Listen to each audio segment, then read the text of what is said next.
Salute to everyone in the building, man. I apologize for keeping you late. And of course, this stream is later than build. I apologize for that. Of course, I need to get things prepared. There's no real excuse, but I think you appreciate a decent live stream with some material to examine, review, and to get things ready. So appreciate everyone who's up late here in the UK and abroad. Salute to everyone in the building. Okay. Salute. I want to get straight into it and then I'm gonna come into the chat, okay?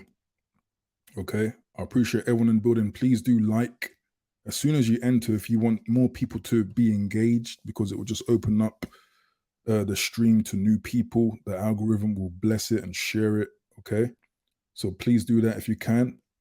I already see Ifechi Michael with the £1 super chat, man. I really, truly appreciate that. Off the bat, showing some support. Ifechi Michael in the building, always showing support. So I really appreciate you, bro. Good to have you in the building.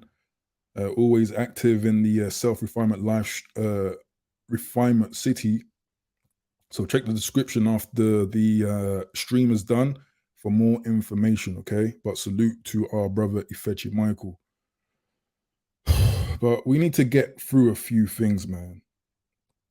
We need to get through a few things, okay? And you can see the title.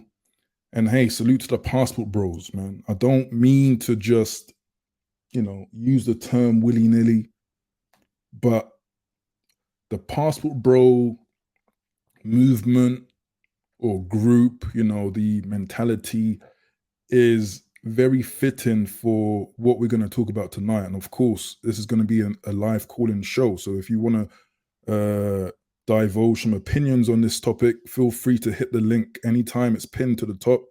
It's also in the description. But I'm just going to go through, somewhat of a monologue, share some materials and say my piece. And then if anyone is willing, I know it's late, we can, of course, make it a discourse, okay?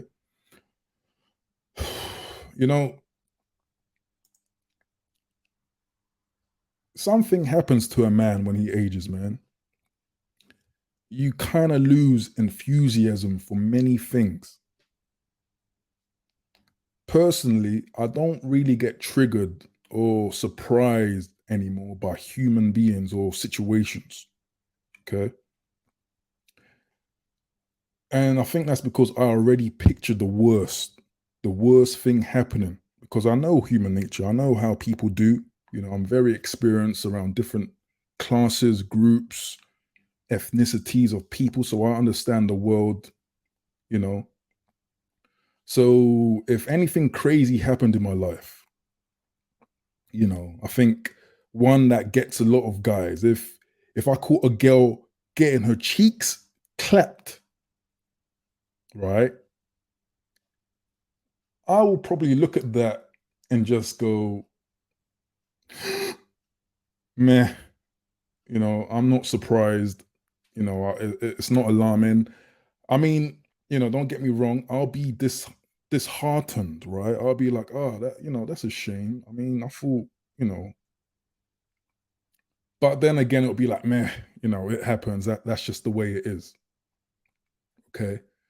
This is what happens when you reach certain ages where you really can't be asked, you really don't really care, But there is actually one thing I have a passion for. And I call that self-refinement, aka self-improvement. That is the continuous act of progressing one's life. Now, I've named this experience, or I've nailed this experience to at least 4 areas. Okay, in case you're new to the channel: physical self-improvement, mental self-improvement, spiritual self-improvement, and now cultural self-improvement. Okay. Now, one might say, cultural self-improvement? Falcon, you're talking BS. What the hell is cultural self-improvement? Okay. Well, as we all know, most of us here should be British people, right? It's July. Who knows what's going to happen next month? Who knows what's going to happen on the bank holiday, the third week of August, next month? What is going to happen? If anyone in the chat can just write down an event that the Black British people just love to attend and to take part in, what's going to happen? Okay, ding, ding, ding, ding, ding, ding, ding, ding. Online account in the building, salute. He says Notting Hill. Yes, the Notting Hill Carnival will take place next month, right? Carnival's coming soon. Excuse me. And with it, the whole nation,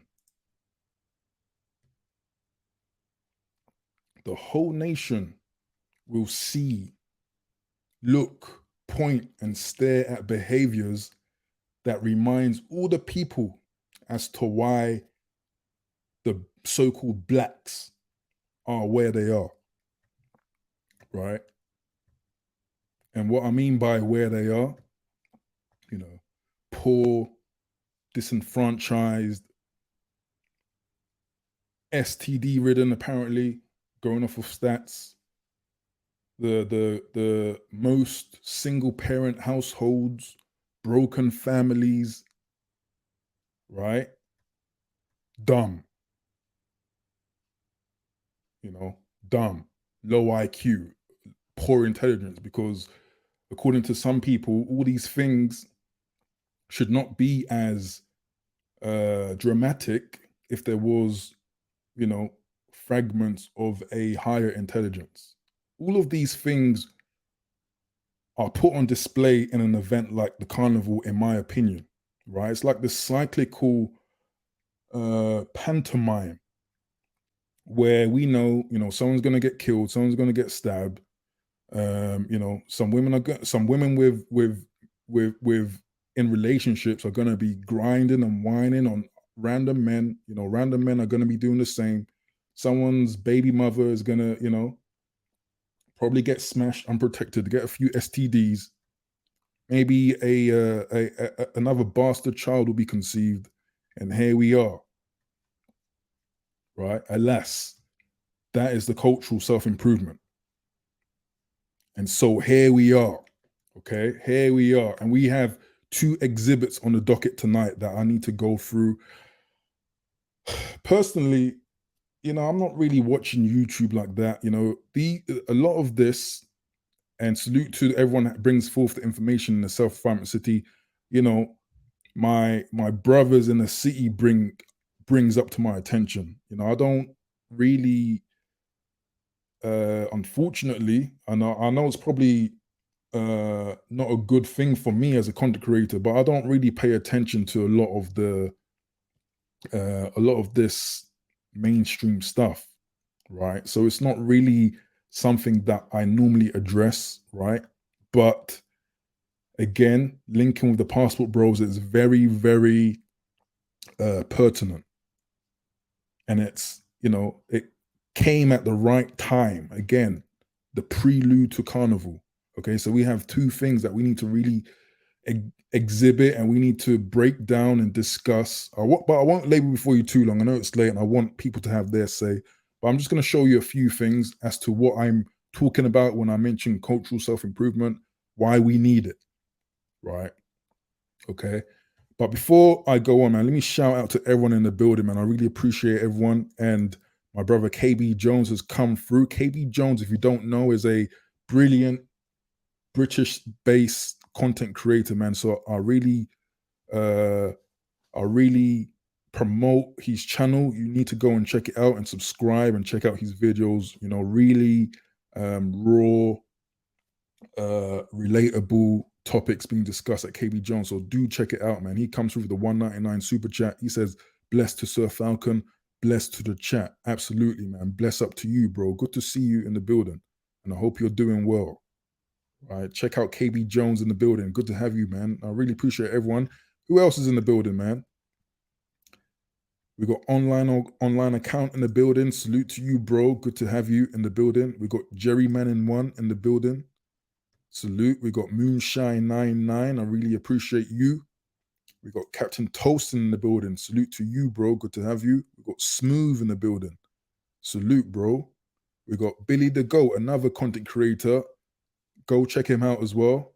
You know, very psychological in his streams and videos. Check out Billy the Goat, another UK content creator. Salute to you, bro. Kings and Queens in the building. Salute to you, bro. Good to have you in the building. It's been a while. I hope you're feeling better. Another content creator as well, so check out his stuff too. We've got the usual suspects. We've got Eunice Osman in the building. Salute to you, bro. Good to have you. Okay. Salute. Carl McFarlane in the building. Salute to you, bro. The usual suspects in the building. And I appreciate all the new subscribers as well.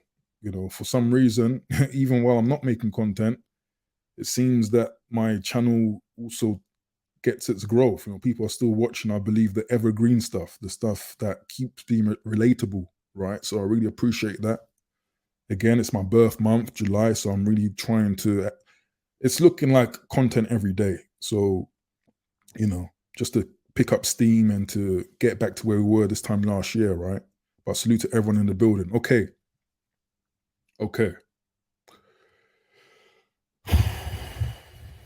Okay, exhibit number 1. Okay, again, we've got 2 things we need to display and talk about. Exhibit number 1, Keke Palmer. Okay, so let me quickly show you. I don't need to talk about this, but I might just read up an article because there's a few things that's been recent. Let me just bring up what the commotion is about, why she's basically trending, and what's been going on. Let me quickly share the screen. What's going on? Okay, someone's YouTube channel. I hope it's clearly visible. Yes, it is. Okay. Fair use, and salute to J Simone Media for this clip. But this is basically what's happened. Oh, god damn, the copyrights. But here we go, man. We will take it. We'll take it.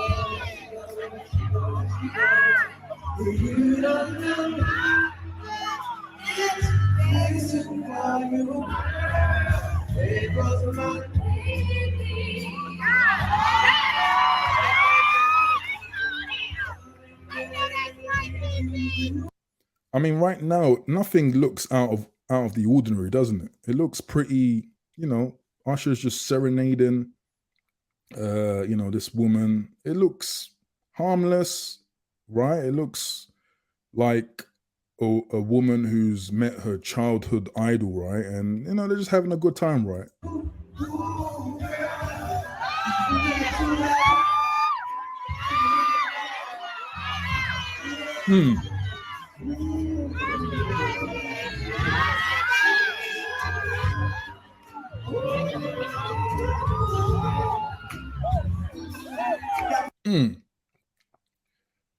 So, does anyone know in the chat what is the problem here? What is the situation?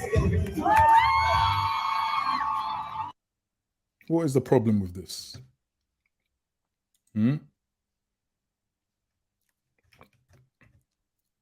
So basically, that was the issue that surrounds Keke Palmer. So if you didn't know, Keke Palmer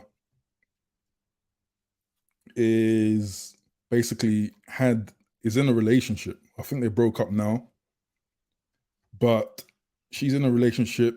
She has a child. Okay. And actually, I think this article really says it all as to where I'm going to go with this. Let me, you know, bear with me. Let me just bring up this article because we need that context. And I know it's kind of old news, but for my self-improvement, from my angle, very, very important. So British Vogue, okay? This is an article written by, it's not surprising, a Nigerian. Okay, shout out to my Nigerians, but, you know, we seem to be writing a lot of the wokish type stuff, okay? Tiwa Adebayo on the 10th of July. Okay, the headline says Keke Palmer's partner publicly shaming her for dressing quote unquote inappropriately is equally past depressing and predictable. Okay, so basically, right off the bat, it seems that this writer is in defense of Kiki Palmer, and we just understood that Kiki Palmer has a family. She has a a mate, a man, right? But she, you know, for whatever reason, decided that first of all, wearing what she was wearing, right, similar to what she's wearing now, just revealing, was okay, okay, and also kind of uh, gyrating a little bit with Usher was okay, and getting all smooched up, right? So the article reads on, I'm not going to read too much, but it says, at just 29 years old, Kiki Palmer has conquered the worlds of film, music, and theater. In her own words, she's an incomparable talent, okay? And yet, not even she is exempt from misogynistic attempts at control and public humiliation, as evidenced this week by her partner Darius Jackson's unbecoming Twitter outburst. You see where we're going, okay? After pictures surfaced of Kiki enjoying Usher's Las Vegas concert, Jackson took issue with her choice of sheer black dress, tweeting in response, "The outfit, though, you're a mom." Okay. Fans outraged by his decision to criticize Palmer in such a public manner promptly called out his rampant sexism thousands of times over. Kiki BD, or Baby Daddy, began trending. And one user even exposed the extent of his double standards, digging up a picture he'd shared on the platform years earlier wearing nothing but a pair of boxer shorts. Okay, so basically, it seems like this woman, maybe women in general, can do no wrong, right? If you advise, or if you um even, okay, straight up a sale, just let's call it a salesman. If you grill your partner who you depend on, and who you sacrifice, and you probably swear loyalty, right, and you share economy, stuff like that, but you are not allowed to say anything negative, criticize, the nicer word, criticize. We are not allowed to criticize your partner, quote unquote, or your lady with whatever she's doing, you know, even if whatever she is doing seems, flirtatious behavior, um, you know, and let's keep it real, just 304ish, right? You're not allowed to do that. You're not allowed to do that in this modern world. And if you do, you're going to be called a misogynist. And we know how heavy that word is, right? The moment you're labeled a misogynist, literally the half of the planet, and probably more, including the guys that won't even hear your point of view, you'll be on the bad side. You'll be on the, you'll be circled in red. The article goes on, but instead of softening his stance, addressing the matter privately with the mother of his child, and deleting the tweet, Jackson doubled down. His explanation, even more incoherent than the initial ill advised reply, took aim at a generation that will dare to suggest that he, as a man of the family, was at fault for enforcing morals and standards in relation to Palmer, whom he referred to as his wife. And this is what the man said, okay? We live in a generation where a man of the family doesn't want the wife and mother to his kids to showcase booty cheeks, okay? Booty cheeks, to please others. And he gets told how much of a hater he is. This is my family and my representation. I have standards and morals to what I believe. I mean, I just want to know what you guys think in the chat. I mean, is he in the right for saying this? Press a one. If he is wrong, press a two. He goes and say, "I'll rest my case." So just imagine again, your girlfriend, your wife, the mother of your child, goes out to a concert. Grown woman. I believe she's 29. Uh, you know, and it's one thing wearing a certain type of dress, but it's just another thing wearing a transparent dress, right? Within a closed venue at night, closed dancing with let's be real, literally a guy that can just steal his girl. I mean, that is what that is, right? So I'm seeing ones. Captain Tozen says he should have said this in private. Okay. Online says should have handled that behind closed doors.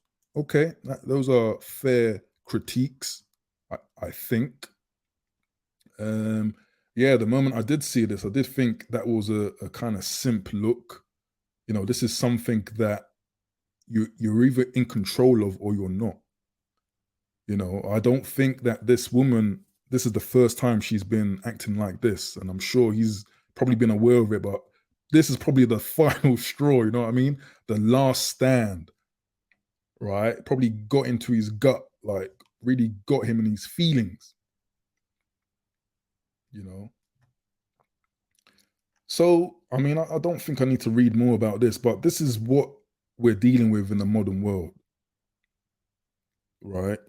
And although this is an American situation, and also celebrity situation, no, it's still very much an example that a lot of people are going to follow, even over here in the British Isles. Everyone knows Usher. Everyone loves Usher, right? And this is the thing with celebrity, as far off as they probably are, mentally removed from us everyday folk. This is still an example that a lot of the younger people are going to try to emulate. But most importantly, the response and the attitude towards this man is going to be seen as normal, right? You can't tell a woman what to do. If you do, you're a misogynist.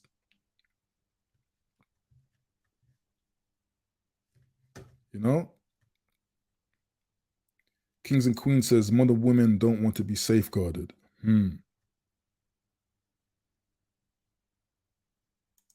KB Jones says he should have nipped this in the bud from the start, though. It's too late. Absolutely, it's too late now. It's too late now.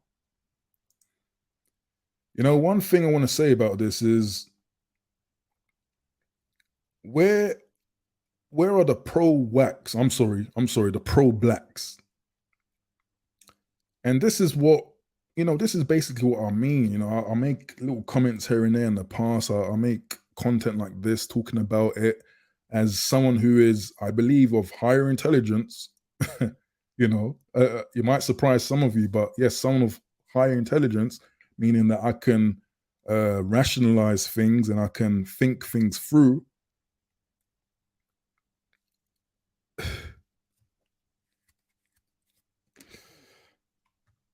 you know, like this.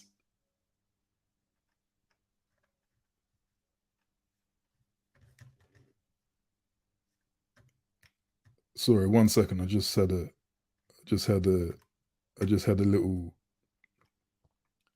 hiccup. Sorry, 1 sec.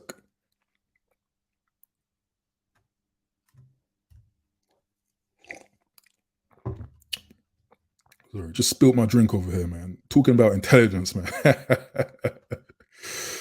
We're getting slow, fam. But yeah, the pro wax. You see, what I always, what I've noticed with this whole pro black, oh, you got to do this, you got to do that, fall in line. This is what we need to do to be, united. Is that all of that criticism is only always aimed at the men? rarely have I seen it aimed at women to, in these situations where it's very hard now to it's very hard now to know the difference between a wifey material, and a straight 304. This is what we're living in, you know? Like, and it's funny because I remember a comment in my one of my carnival streams where, I'm obviously against the whole daggering and the raunchy dancing. I think it's nonsense, you know. A comment said that, oh, you seem to be quite sensitive, as in I'm too sensitive I'm sensitive because I see this behavior as something wrong. If that awareness makes me sensitive, hell yes, I'm sensitive. I am sensitive to the BS that the black communities want to normalize, right? This behavior is basically why we lead in the lone parent statistic. We lead in the sexually transmitted disease statistic.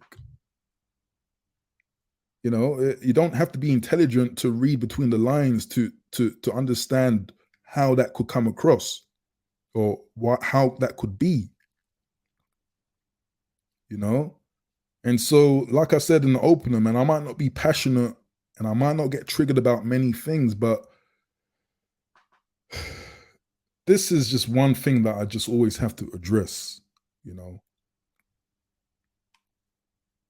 because not only is it a bad look, it's like we're living in this in this dystopian reality. And to be fair, a lot of it tends to be online and celebrity, media based, TV based. But again, you just look out. If you go out, if you take a trip out, you can see it being emulated. I bet you this carnival, someone's going to walk out in a thong with a see-through dress, and no one's going to say anything about that. So where are the pro wax, right? And this is only exhibit one.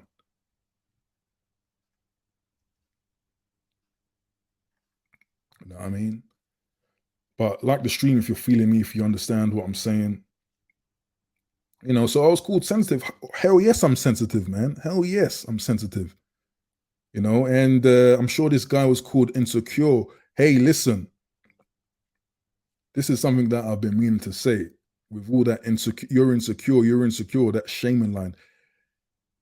If if you are in, like, if how can I say this? If you are engaging in the modern world, mating and dating, situations, I don't care how casual they are, right? All the way through to marriage, you cannot be secure.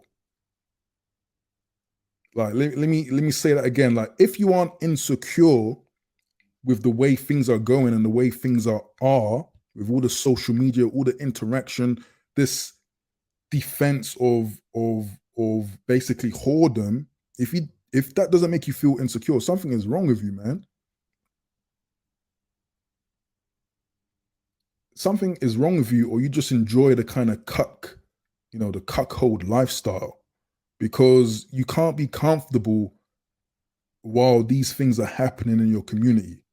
And there are statistics and anecdotals that back up the problem. But you want to live here? Nah, I'm not insecure. I let my nah, it doesn't matter. I'm secure in my nah. That you are part of the problem if you are one of that mentality. So yes, color me insecure, sensitive, all of that. Yes, absolutely. I'm not comfortable when these things happen. Okay. If I have a daughter and she's gonna be copying and emulating this, yeah, I'm not comfortable, bro. And I'm not insensitive to it. You know what I mean? But yeah, this Kiki Palmer, it's nothing new, to be honest. But it just highlights a lot of what needs to be cleansed and purged, right? And it highlights why the passport bros are a thing. A lot of passport bros get a lot of flack, man. They get a lot of flack. Sometimes even myself, even us men, kind of, when we hear a guy talk about some foreign country and it's all idealistic. Yeah, even we can be a little bit like curious, with the ideology, but it can't be helped, man. That's one thing that I always try to express.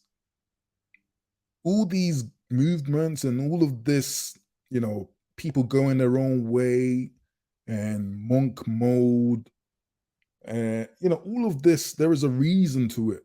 It doesn't come out of nowhere. And at this point in time, I just think, hey, yeah, swing the globe, roll the globe, let it spin, close your eyes, stop it wherever it stops, and probably if you travel to that country, you probably have a better deal. It would probably be a bit more saner. So shout out to the passport bros. Shout out to Thomas Demet. Shout out to Demswood and them ones. All them old passport bros. Who else is there? I don't know if Fetchy Michael is an up and coming passport bro. Are you a passport bro?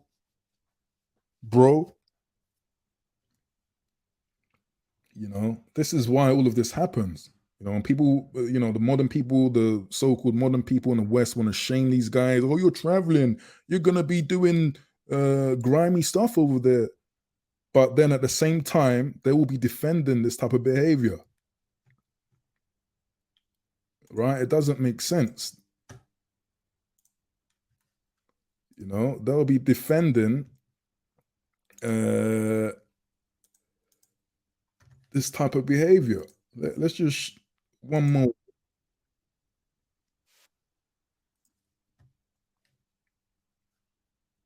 You know,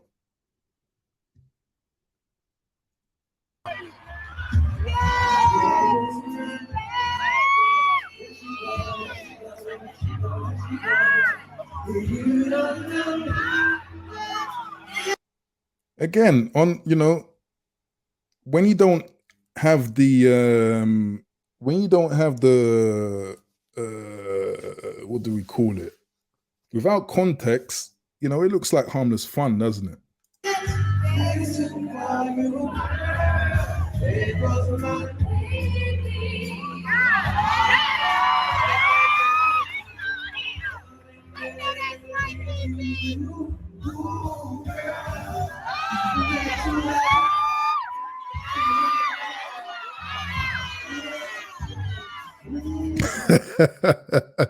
She just went straight diva mode, man. Straight diva mode. Like I think, when I see something like this, when I understand someone is a parent, a mother, I tend to think about my own mother, and when I look at old pictures, old stuff, what do I see and what do I expect? What I see of my mother, decent, traditional, never ever saw a cleavage, never ever saw anything like this, you know. And if there was anything like that, you damn right the whole culture, right, will be um assailing her, men and women, you know. There's a Yoruba word called ashewo, which basically 304.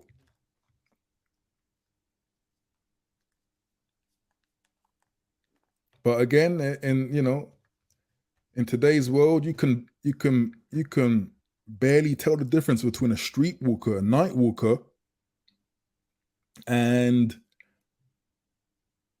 and a wife, a man's, a wife. Now, Captain Tosin says UK BW aren't like this. You know, yes, I like that because that is a nuanced position, right? But I think that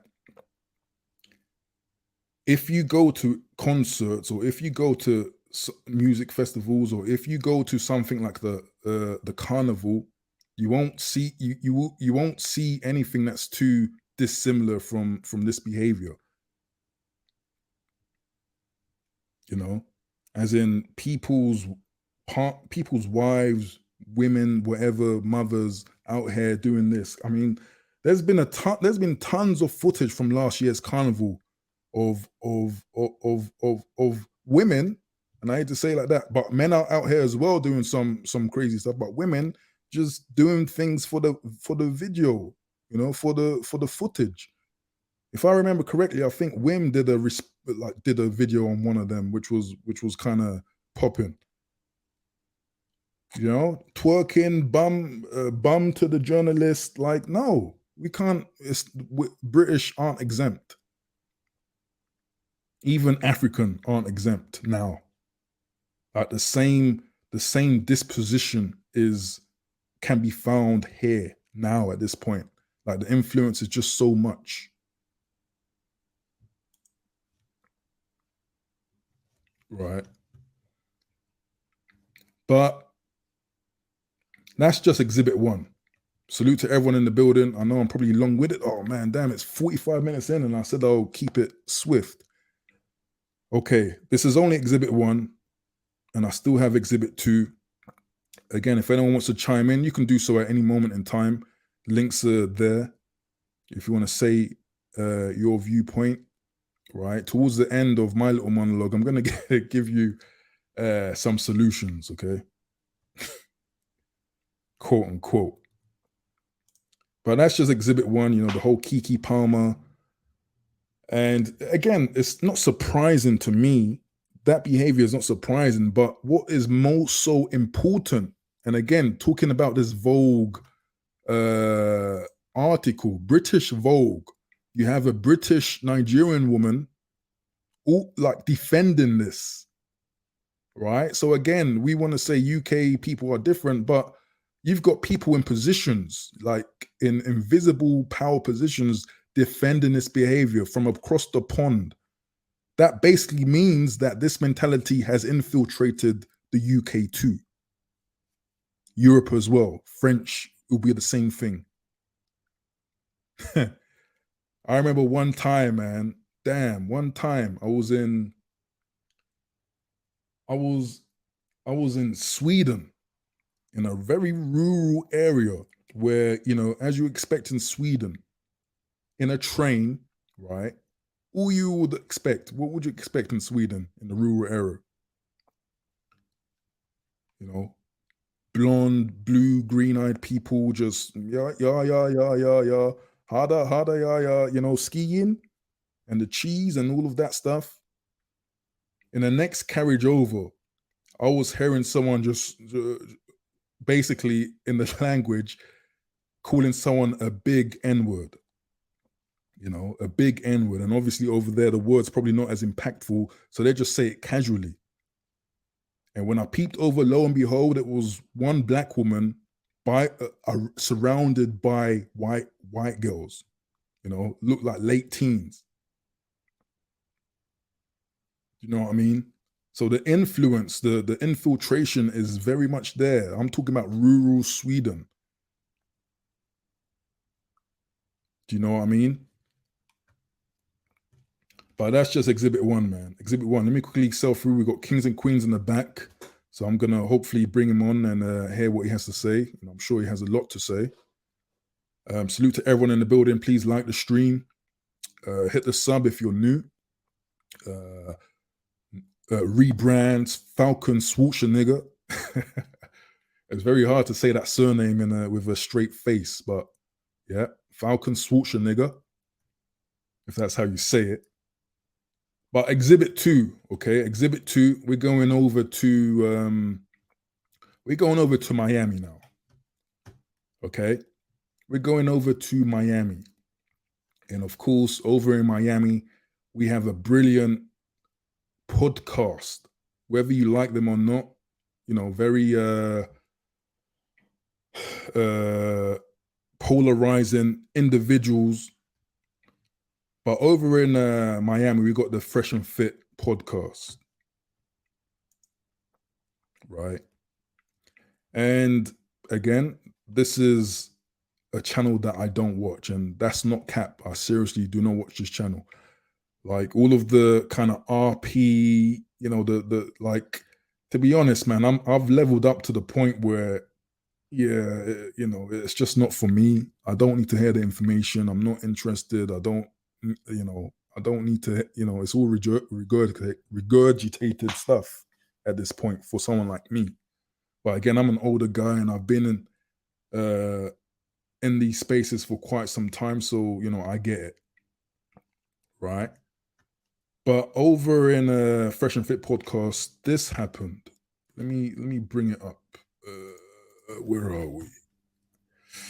Over in Fresh and Fit, this happened. Okay, so I'm sure you guys saw it already. Where are we?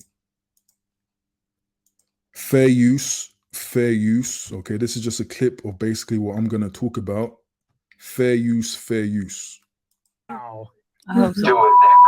No, I can't. How am I putting it? That would be Yeah. implied. Do it next so you can get banned again. Right. We're on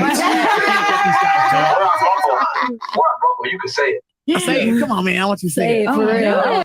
Fair use. It's just a clip. Hey, what you got? You want me to say it? Yes. Is anyone going to hit me if I say it? Just to repeat what you just said, is anyone gonna hit me if I say it? Right? Quote unquote it. 2 hours. Come on, Nick. What you got? All right, nigger.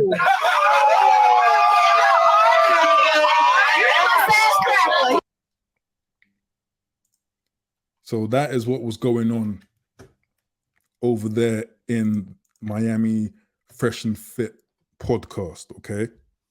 So for those that don't know, because I'm always trying to clue in those, I just imagine that the uninitiated, quote unquote, are viewing this stream.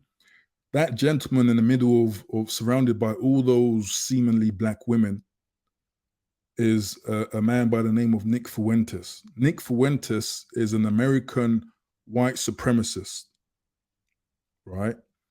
And I don't know, maybe you don't know what a white supremacist is, but basically white supremacists generally believe that all races are inferior and worthless, or they are worth less than the Caucasian, right?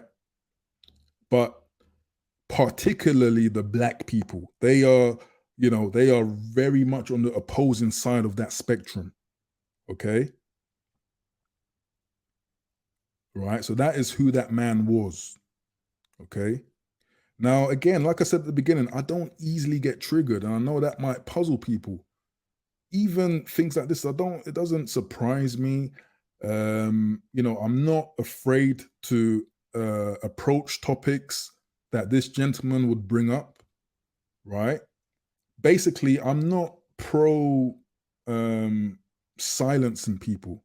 I think that people, even no matter how extreme their views are, they need to be expressed. Otherwise, if you do hold them back, if you don't allow them to vent, something worse will happen. I think we kind of know what could happen, right? A lot of bang bang, a lot of things can happen, right? I think everyone should be able to and hold their own life opinions, whether I disagree with them or not, okay? And, topics surrounding race or evolution, IQ, are interesting topics that I think we should all be able to discuss as adults, right? I think the more triggered people get when it comes to certain topics, the more it shows that they are fearful, they are afraid, they are nervous. They don't feel they feel self-conscious about those topics. I don't. I don't. It's very interesting. You know, books like Guns, Germs, and Steel. I believe that's the order. Read it a long time ago. You know, a good read. And I know some people will say that, oh, this is a good example of a book that a lot of white supremacists will uphold because it kind of basically details that the most, basically the people that deal with the most challenge in their environment. Maybe it could be after or during an ice age where you have to think a lot more to stay alive, right? And so that is supposed to be the events that make one group much more quick-witted or eager to solve problems than another group. So some people say that that book will champion, you know, these people with these thought processes. But again, it's still interesting to understand what these people think about and you know what is in their mind. All right, I'm really against backing out or ducking out and being afraid of having certain conversations. Okay, that's one thing. Okay, but it's quite another thing to be keying, ha-haing with a man basically sees you as beneath him. And again, shout out to the brothers in the city, man, because again, without them, I wouldn't get so much intel. But basically, one of the women on this panel in this podcast is this woman. Okay. And this is again is exhibit number 2 with the whole cultural self-improvement piece. One of the women in that room is this woman. Okay. So obviously there is a black woman kissing the cheek of Nick Fuentes, who is a known white supremacist, basically believes that, you know, and he speaks very candidly on it, especially pertaining to black Americans, that they didn't really attribute much to the country. You know, he says that their impact on the economy was insignificant because America doesn't really rely on staples like cotton, right, sugar anymore, and that the slaves were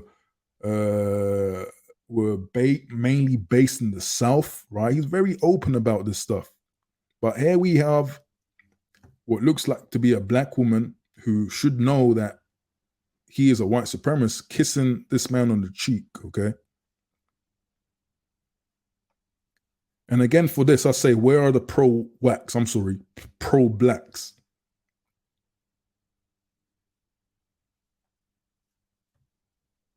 Right? Because just like the article about Kiki, I'm pretty sure there's going to be some defense force over here. Like, this is very strange to me. I don't know about some of you guys, and it's funny. Some black people out here have been saying that, hey, there's nothing wrong with this. You know, it's all, you know, it's all just for views, it's entertainment. No, but to be real with you, this is an example as to why we are the least respected people on the face of the entire planet, to be honest with you. Stuff like this is why that is, right? And with this woman, again, appreciate the intel people dropping in the city.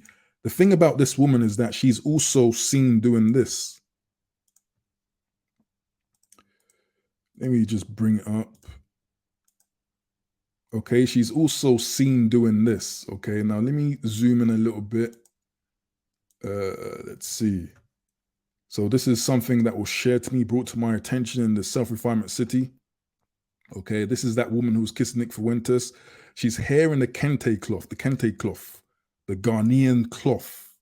Okay, with her fist in the air, with the head wrap, Erykah Badu'd up. Right?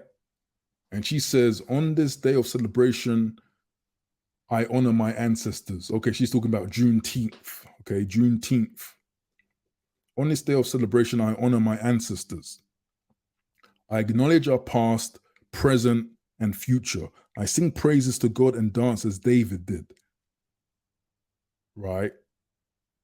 So can you see this bipolar dynamic, this messed up You wonder why I talk about cleansing the community, the culture. You wonder why people want to be passport bros and fly away and just escape this madness. It's because of this. One day a Pan-Africanist, you got the red, black, and green kente cloth, fist in the air, BLM, all of that stuff. And then the next minute, you're kissing a white supremacist on the cheek and you're kikiing, drinking and kicking it back with a white supremacist. You see, this is part of the madness why I don't co-sign the whole pro-whack thing. I don't follow the herd, because this is the type of activity that you are parading and defending. It's insanity.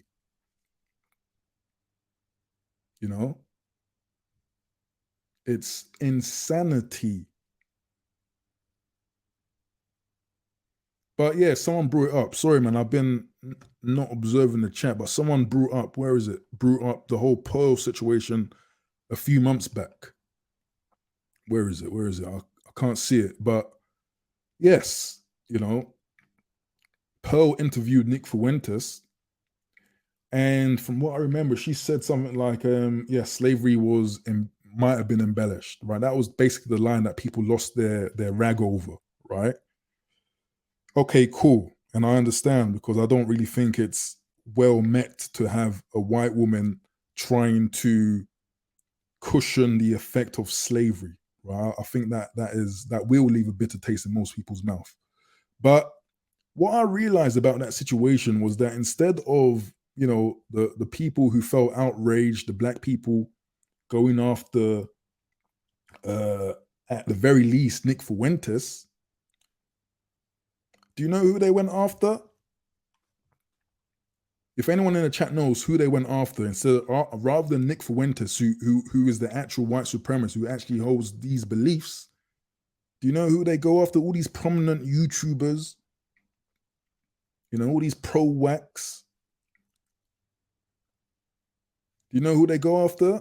Salute to Ephraim. Yeah, they went after Just Pearly, but who did they go after the most?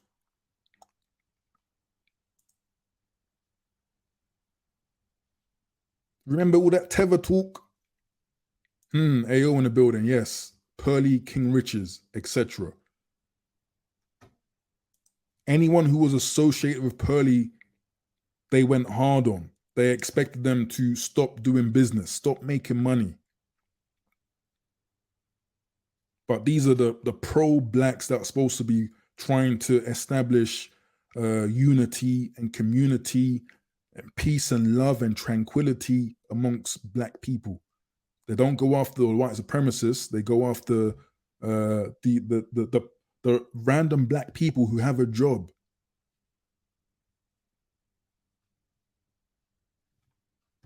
Right? And they make crazy stuff like this up to kind of to embarrass them, man. Let me bring this crazy thing up, man. They make crazy things like this up to embarrass them.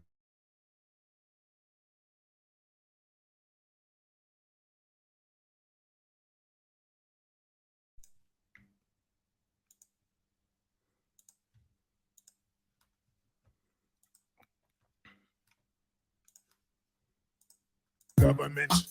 The government, it's the government, it's the government, the government, it's the government, it's the government, it's the government, the government, the government. The government, it's the government, it's the government, the government, the government, it's the government, it's the government, it's the government, the government. The government, it's the government, it's the government, the government, the government, it's the government, it's the government, it's the government, the government. The government, it's the government, it's the government, the government, the government, it's the government, it's the government, it's the government, the government, the booyaka, booyaka, run to you niggas, booyaka, booyaka, run, booyaka, booyaka, run to you niggas, booyaka, booyaka, boom, boom, boom, boom, booyaka, booyaka, run to you niggas, booyaka, booyaka, run, booyaka, booyaka, run to you niggas, booyaka, booyaka, boom, boom, the government, it's the government, it's the government, the government, it's the government, it's the government, it's the government, the government, the government. The government, it's the government, it's the government, the government, the government, it's the government, it's the government, it's the government, the government, the government. The government, it's the government, it's the government, the government, the government, it's the government, it's the government, it's the government, the government, the government. The government, it's the government, it's the government, the government, the government, it's the government, it's the government, it's the government, the government, the booyaka, booyaka, run to you niggas, booyaka, booyaka, run, run, run, booyaka, booyaka, run to you niggas, booyaka, booyaka, boom, boom, boom, boom, booyaka, booyaka, run to you niggas, booyaka, booyaka, run, run, run, booyaka, booyaka, run to you niggas, booyaka, booyaka, boom, boom, boom, boom, government, the government. Basically calling us bootlickers, quote unquote teffers, you know, the weak link in this whole pan black whatever, right? They didn't go after the white supremacists, they went after the black people working with in conjunction to Pearl, right? So again, with this whole pro-whack thing that some of you want to claim and you think you're a part of, no, you need to take those blinkers off. Especially a lot of you black men that succumb to this brainwashing, being shamed, being controlled. And so this is why I always will show respect to the passport bros. You know, always will show respect to the passport bros. You know, I try my best to not be so judgmental or so, you know, I don't want to kill anyone's dreams, even if sometimes it sounds naive, but hey, what is the other option for some people? You know? Your pro-black wife, right? With all the Erykah Badu head wraps, all that spiritual stuff, all that the essence oil, you know, all that Kemet stuff. Today, tomorrow, she might just be kissing up a white supremacist. And you don't think that's insane. Or the mother of your child will be buck naked, half naked, you know, dancing with another man for everyone to see. But you are not expected to feel embarrassed or feel stupid, or don't even say a thing. You should just don't say nothing. That's basically the message. Don't say anything. You see? Well, I hope you see. I know some of you just don't see. Some of you, you know. So, I mean, that's just how I feel about all of this. You know, this is why Black British men become passport bros. These are my thoughts on these issues. You know, it's probably unsurprising, but I just always need to be consistent with what I see as deranged and frankly disgusting. I'm just keeping it real, disgusting. You know, it's not a surprise why we lead in all of this ill health and nonsense. And it's not a surprise why people want to just leave it. Because yes, when it comes to solutions, this is the solution for anyone that, you know, I like to always add in helpful stuff when I make content. This is the solution to all of this. And I hope you got your crayons out. This is the solution. The thing that you can do about all of this, in my opinion, nothing. There is no solution. There is no solution. Just keeping it real. There is no solution. I'm sorry. There is no solution. But you know what? I'm going to let everyone in the back up so they can provide their own solutions, or they can provide what will help, you know, what will be of benefit. I just don't see it. The way it is right now, people are so logged into this way of thinking that I just don't see a solution. You know, I don't see a solution, man. But let me introduce the chat, man. Salute to everyone in the building. If anyone wants to come on and air their thoughts on what I just said, feel free to jump on. The links again pinned to the chat, pinned to the description. We got some usual faces, man. Really, really good to see everyone in the building. We got, I think the first, I'm going to do an order of as I put people in. No, actually, who was the first one? Sorry, man. It's getting late. I'm getting tired. I think it was Kings and Queens was in first, then it was KB Jones, then it was JM Talks. Okay, so we're going to go in that order. Just first to get your main point of view out, and then we can make it more of a discussion, and then we can kind of surmise what we think of everything going on. Okay, so salute to everyone in the building. But we have Kings and Queens in the building, man. How you doing tonight? Good to see you. Yeah, man. Can you hear me okay, Falcon? Yeah, you sound perfect. Yeah, good. First of all, it's great to be here. Loving the new your new surname, so that's good. And I'm just glad to be here, man. Glad to be here. Hey, you know what? You was in my prayers at some point, man. I just was hoping, you know, that I don't want to also air your stuff, but whatever you was going through, I just wanted you to come through it. You know, I didn't want. Yeah, no. Very briefly, I just had a spine infection, basically, right. And it was mental. When you did a stream, very briefly. I'm not going to go off topic. You did a stream about the NHS, I think, right? And when I was in the hospital bed, I was listening to it. Wow. So that was mental, but I couldn't come through. I can't remember if you did a panel or not, but I was sick, basically. But I'm on the mend. I'm still on antibiotics, but I'm on the mend. We should talk about it one day because it's crazy. For sure, absolutely. That's a good idea, man. But I'm really happy to have you here, though. Yeah, 100%, man. But Kiki Palmer, you know, I think it's a brilliant. What would I say? I think it's a brilliant example of what kind of woman to avoid if possible, right? You know, brilliant example. I mean, obviously, her and this chap Darius, a football player, American football player, as I understand it. You know, she earns more money than him. Maybe that's why she feels she can disrespect him. In my brain, you see, my wife, right?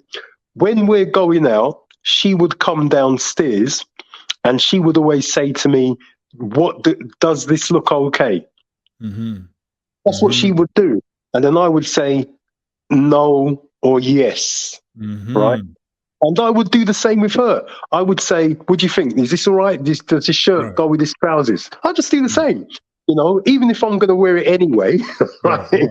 Well, I would check with her to see, you know, does it look all right? And she always does the same with me. Sometimes I say, no, take that off, put that on, you know, because I love her to death, but she's not that great at putting clothes together. She just isn't, right? And she says as much. Her cousin is a stylist, and her cousin, you know, stylists get sent clothes, basically. That they get sent free clothes. Her stylist gives her clothes. But even with all the clothes, you know, I buy my wife clothes, right? Shoes and everything. Not cheap shoes, good shoes. She don't even wear them, right?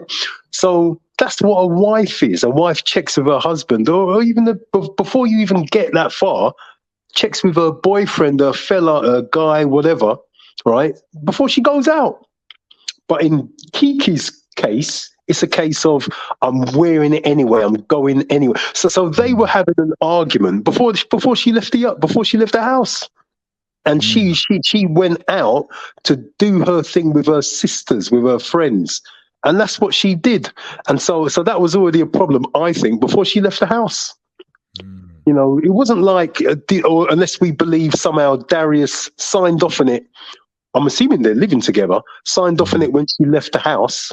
Right, because they got a baby together, right? No, there was already problems going on there, right? And that was for Darius the icing on the cake. Now, I'm not. He just said, "I'm not having it." I mean, obviously, too little, too late. He already put his seed into her and had the baby. You know, what a bloody mistake. But he's young enough to learn from this. Do you know what I mean? So that's my point of view on that one, anyway. Yeah, good points.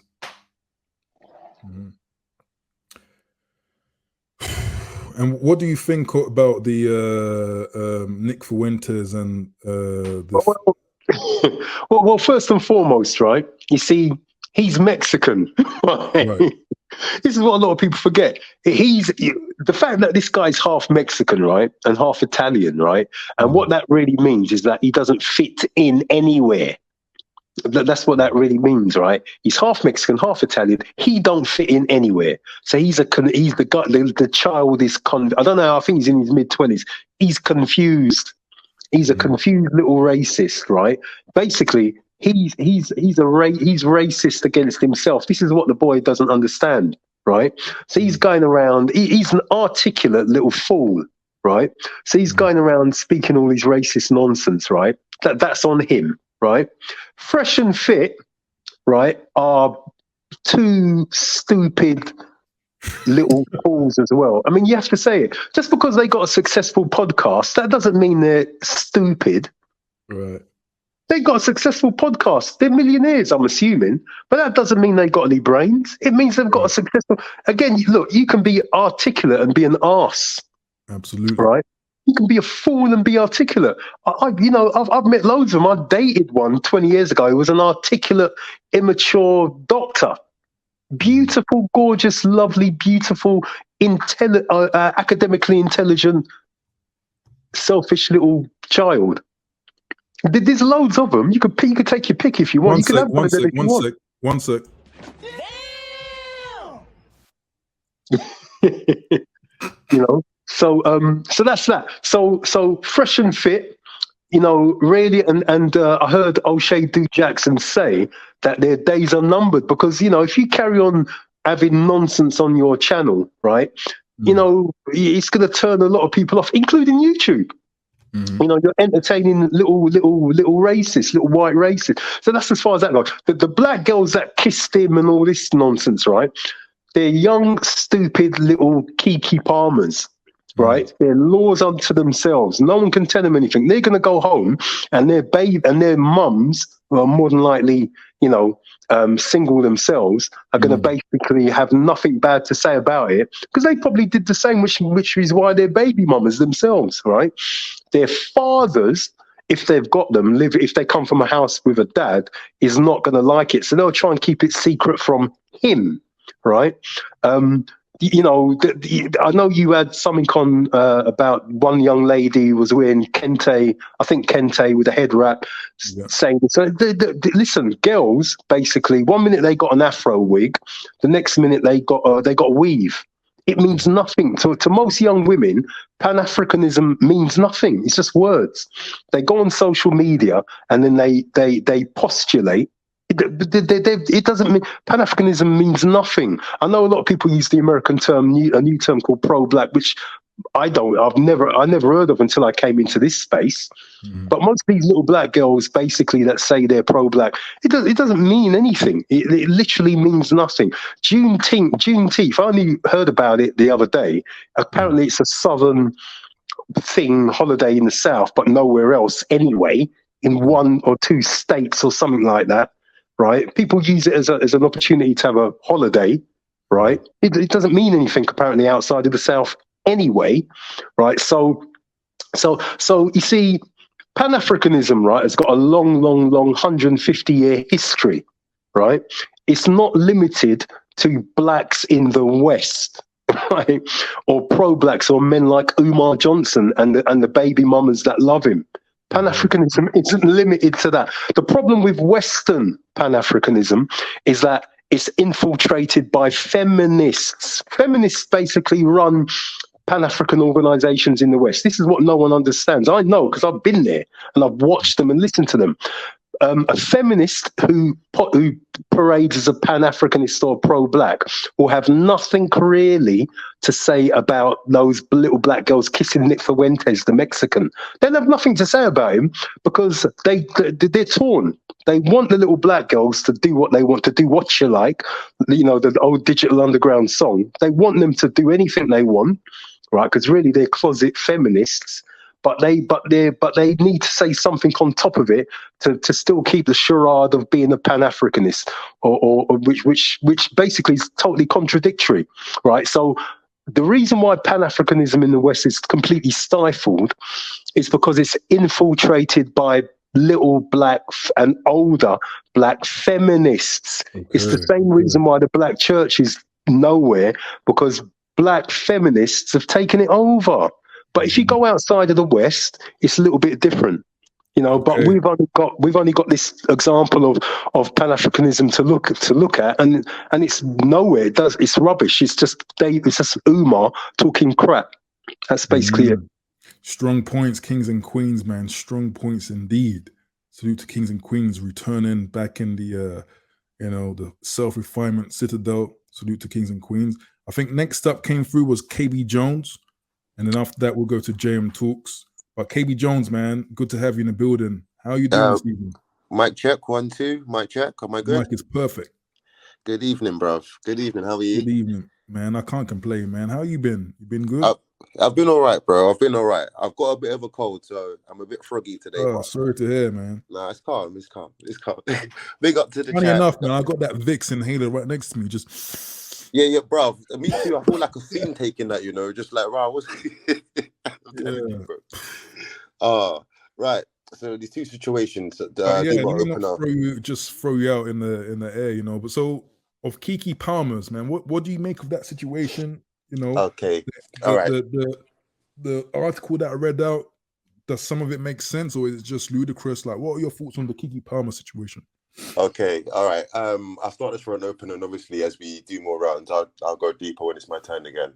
Right. But I think we're going to see a lot more Keke Palmers, and in real life and in celebrity mode, if you're not noticing already.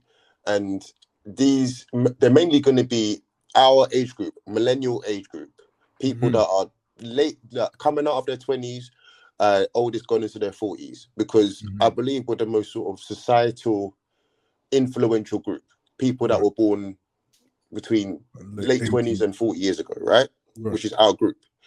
And Kiki's part of that. Now she's part of one of there's okay, so I think there's that 2 to 3 sections of millennial women, right? And as they're getting older, you're going to see more and more of these types of behaviors, 2 or 3. Also turning to the factor of the way millennials have changed. Well, we've always changed society, like since we've existed, to be honest.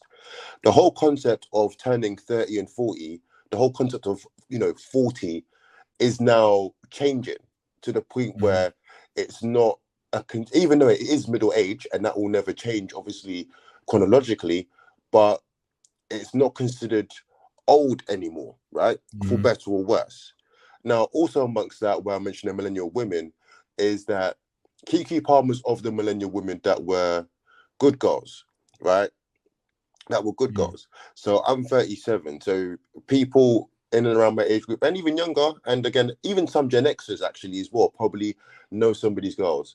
And it's almost like they're playing catch up. It reminds me of, I can't remember which sister, but the Maori twins, Tia or Tamara, whichever one she got divorced. I think it was Tia. She's a similar sort of one. She's one of those good millennial girls. She didn't do the city girl thing when she was younger, in the 2000s, in the 2010s. And she's seen all her peers, all this stuff do it. Some of them, like the Maori sister, they got married and whatever.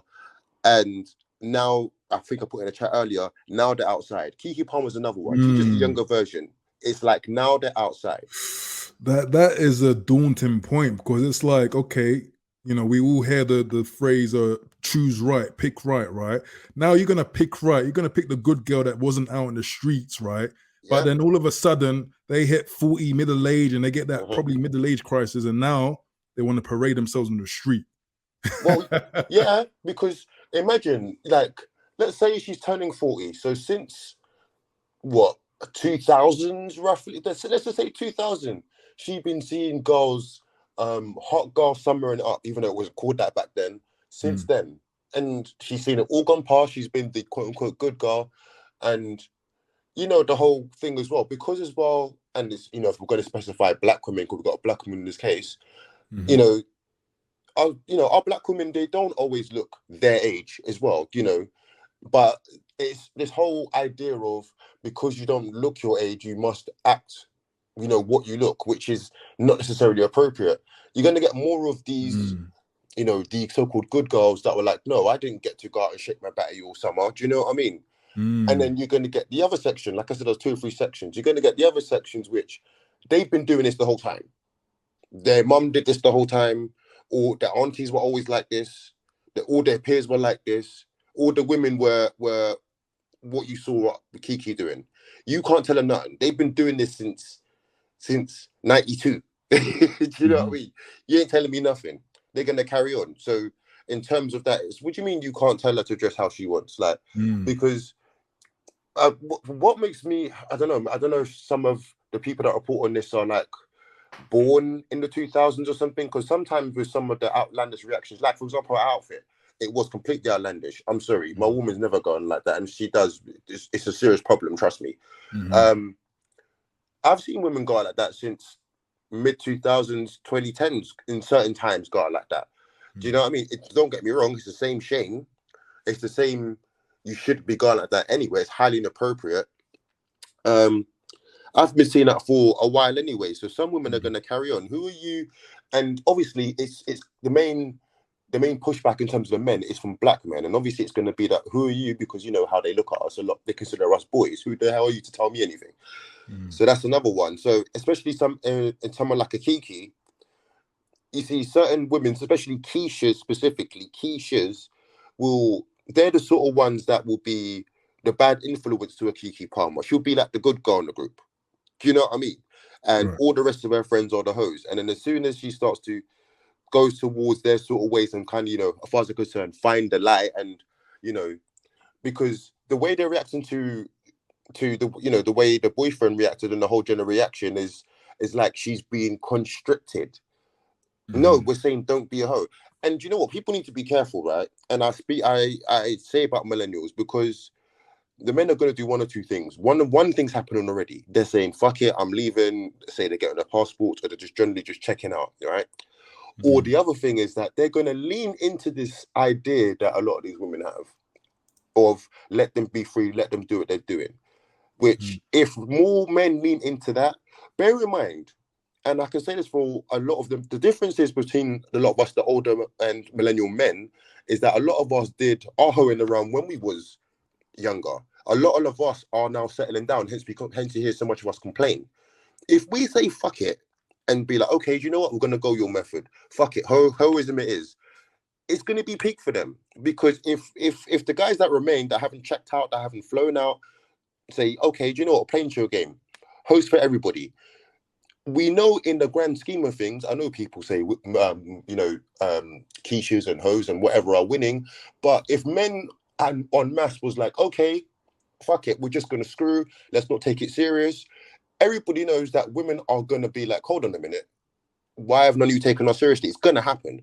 So if the men overall went into, okay, do you know what, fuck it, let's go into this. Okay. We would demolish them, but we'll go into that later. With the Nick Fuentes thing, before I move on, I let Jesse come in. Do you know what's funny? I saw the clips of him even being on there and the sort of highlights and stuff. So I made a point. I didn't watch the whole thing because it was long as fuck and I wasn't that interested. But I was curious enough to watch some of the stream on Rumble, because I do. You know how the internet is, YouTube is. People can splice 1 minute, 2 minutes, they can edit to make something go. Yeah, so I for thought, sure. let me hear this in its clarity. Let me hear, we know what Nick Fuentes is about, but let me hear what he said properly before I say anything or think anything.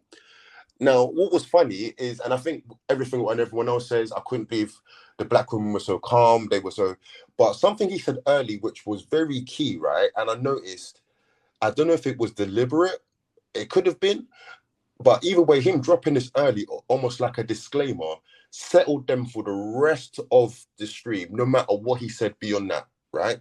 Which was a bit at the beginning when they were talking about race mixing. We kept referring to it as race mixing. When they was asking him, or he was explaining his bit, he was saying he would never have a kid with a white woman, but he does find other women attractive. Him saying that alone, if you see that part, right, it was almost like, oh, that's okay then. Because the validation, right, Right. He didn't he still made a point of saying, I'll never have a kid with none of y'all. He even said actually he wouldn't even date any of them explicitly. But I do find you attractive. That alone was enough to temper the flames, right? And as long as with his race rhetoric, he didn't specifically say anything egregious that he said specifically towards black women, they was cool. They was cool to debate him, not argue and shout with him, if you know what I mean by the difference. Because when they say black people, realistically, they're thinking of and including black men. They consider black people and or the black community as a whole is all of them, but not just them, so it's okay, or black women. They consider us separate, which is fine, whatever. But even in terms of someone that's got a thought process like him, as long as it wasn't feeling like he was attacking black women specifically, they was happy to debate him. There was a light-skinned chick that was next to Myron in the corner in the so our left-hand side, and watching it, and she was driving me nuts. She I think she was the ones in medical school, whatever, and she kept giving excuses for him, and it was like, no, there was a bit that was talking about race mixing, and she was trying to give him an excuse, and he was like, no, I am talking about race. I think when he's talking about IQ and everything, but their tempered debate was based off the earlier disclaimer. Because before he dropped that disclaimer, it was like, oh, you could feel the room burning already. There was a couple of people in there that didn't approve of him, but rather than giving him reactionary answers, they stayed quiet, which is fine if that was their choice, but they still decided to stay quiet. But as soon as he threw that in there, you could see the air in the room just go down a bit. And I thought, oh, okay. Okay, I see. So I thought, I'm keeping an eye on this. I didn't hear voices raised. I didn't see as far as when he said the N-word, but apparently he said the N-word and all this other stuff. It was very interesting. And what also thought to myself, and maybe not even specifically someone like a Pearl, and this is the last bit I'll say before I pass on to Jesse, is I think if Nick Fuentes was a white woman, they wouldn't have been so calm. Because what seems to be the case is the two people they hate the most are white women and black men. If that was a white woman, yeah, and God forbid if she was even attractive, but if that was a white woman, that would have been an argument, not a debate. That insecurity will just go in hyperdrive, man. Oh my days. Do you think she could say the Holocaust was fake? A white, wow, bruv. Let alone, I would have, and talking about, IQs, coincides with race and the thing about it, Nick, he has that little smirk on his face. He's just saying all of this with a grin on his face, and they're just because it's either he knew he had the control of the room, he caught the energy, or what, because he I mean, put it this way, what I will say about him, whether you disagree with him or not, what I will say, I've never seen him backtrack on what he said. That's one thing I will say. I've never seen him backtrack on something he said.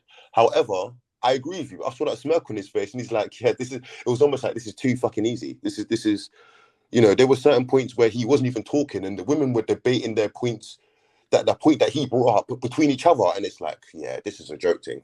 And then you got Myron, the so-called, he's 1 minute he's African, 1 minute he's not, 1 minute he's black, 1 minute he's not, 1 minute he's Arab, 1 minute he's not, I don't know. And then you got Fresh in the corner who never says fucking anything. Do you know what I mean? Like, I'm not even saying he's got to jump up and say, you can't say the N-word, but he don't say anything. Like, I don't even know where he stands at all. Like, do you stand on your square and pick some square? Do you know what I mean? So he's just there. Like, do you know what I mean? Because yeah, bruv. But yeah, that's my opener, man. But we'll obviously go into it more.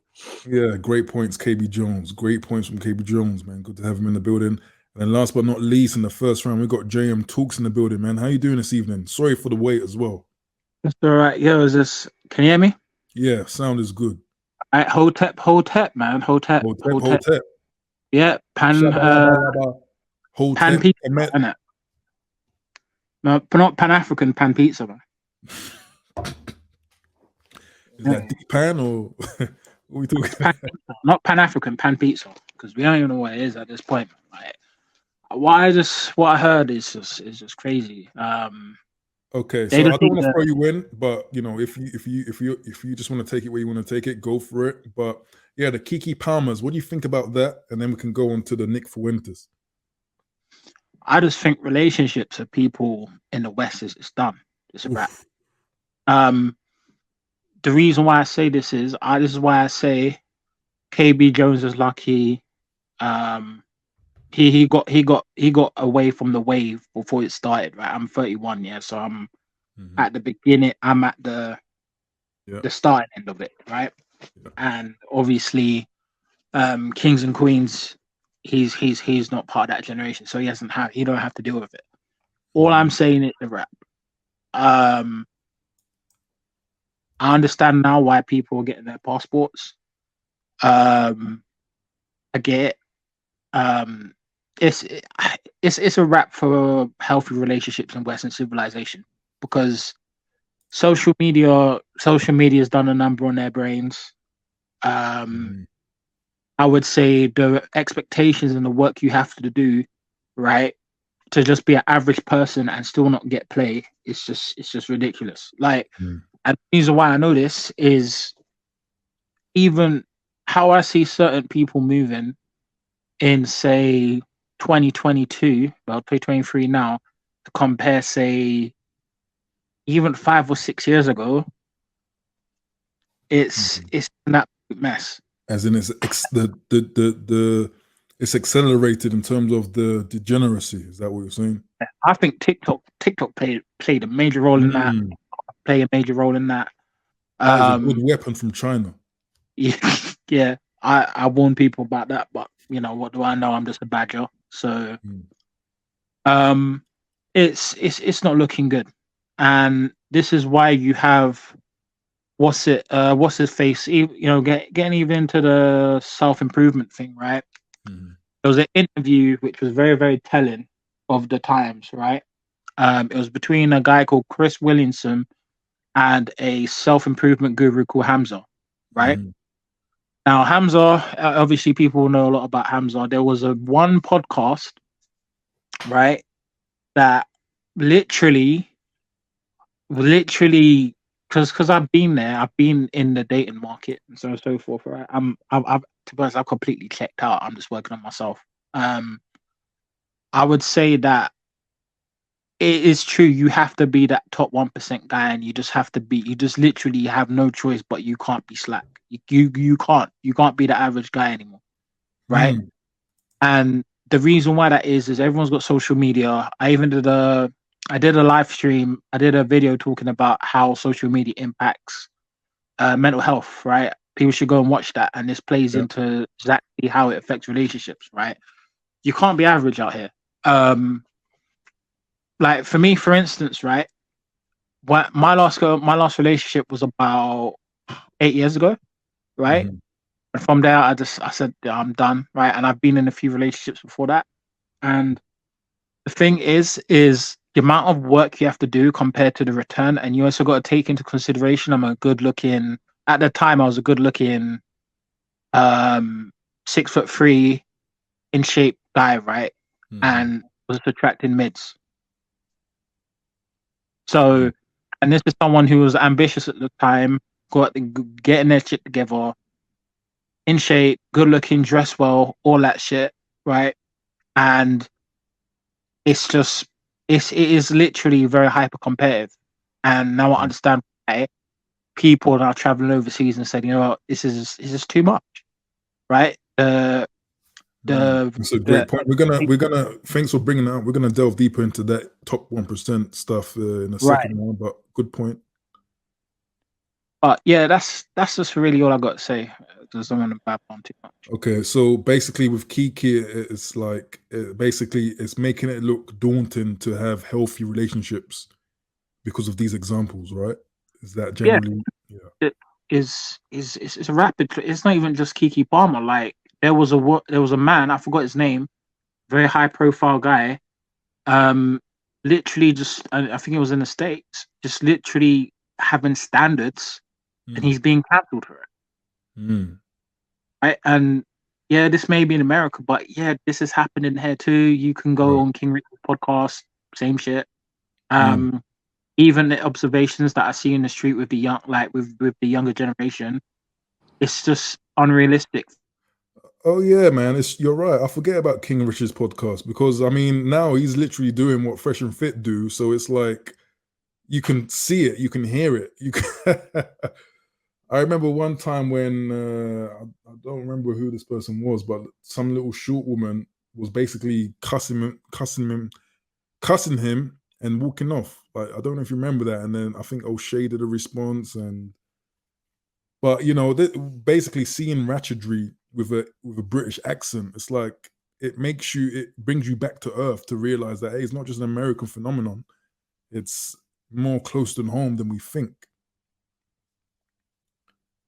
But okay, that's exhibit 1. I just wanna when it comes to exhibit 2, Nick Fuentes, what do you think about that? JM, can you hear me? Can anyone press 1 in the chat if you can hear me? Perhaps I'm offline.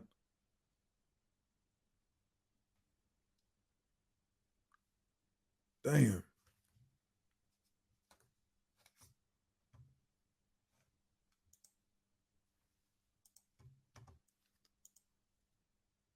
Okay, I'm seeing the 1. Salute. I think JM probably got kicked offline, but he was bringing up some good points. I want to hear his views on the Nick Fuentes situation, but we can talk about it when he comes back on. But he raised some great points, okay?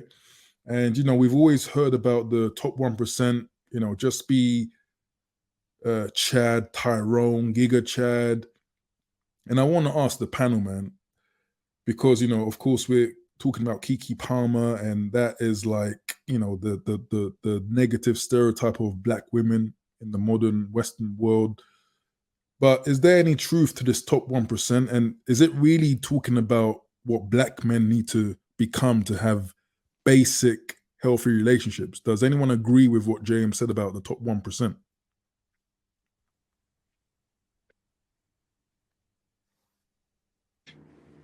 Can I go, Falcon? Yeah, go, bro. Yeah, for sure, Kings.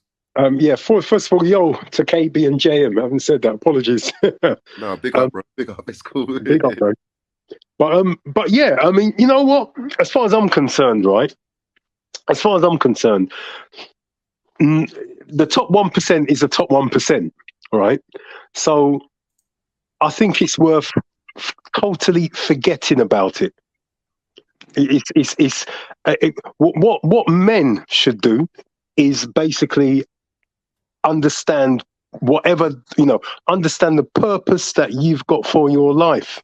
Whatever you're here to do, right? Focus and do that, right? Mm-hmm. Along the way, eat well and exercise, right? That's, you know, I mean, there's other nuances, but that's pretty much it. Understand, you know, as early as possible in your life, understand that, you know, that may change as your life goes on, but, you know, understand your purpose as early as possible.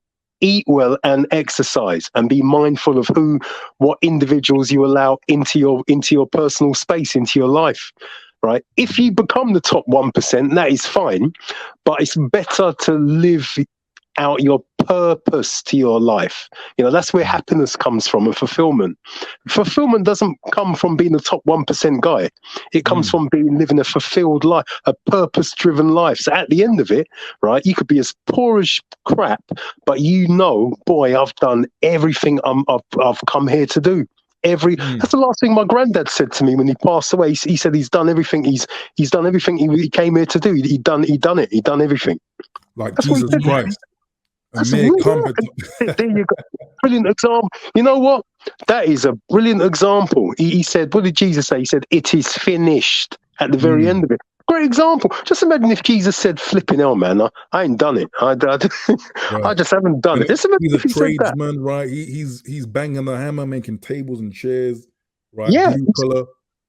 He's making bigger people. That's what Jesus was about. And so that's what men should focus on. You see, here's the thing, right? What women want men to focus on is whatever they want us to focus on. You know, and that's what social media is all about. Social media is designed to make men forget their purpose, you know. Right, Great and point. so the idea is we've got to look inside and be very secure in what we're meant to be doing with our lives, right? And that's it. And and women, right, if they can't assist with that, they should fuck off. It's very simple, right? A woman's job is to do what they're told, right? Sorry, but it's true. And if they can't do it, right, then I wouldn't even, if you had asked me 5 years ago, I'd say, well, you could use them for recreation.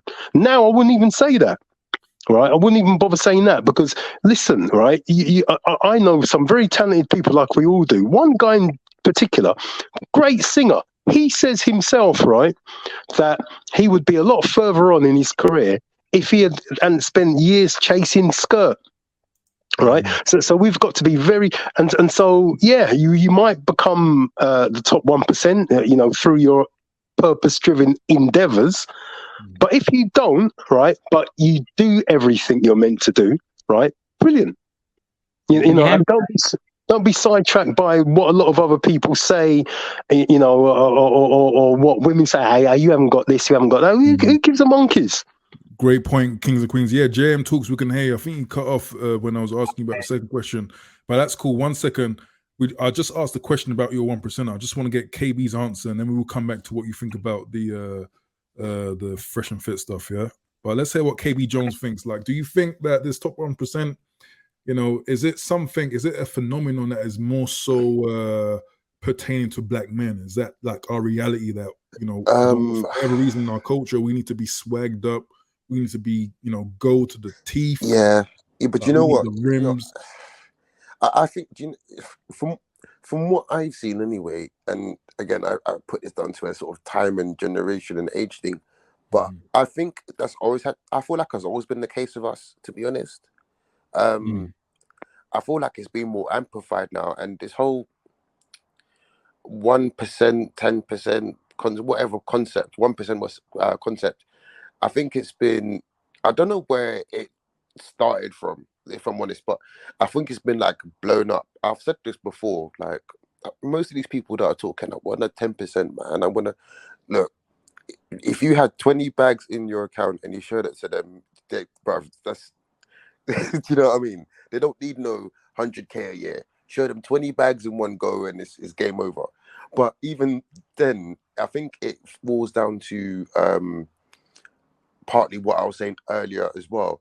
It depends, because this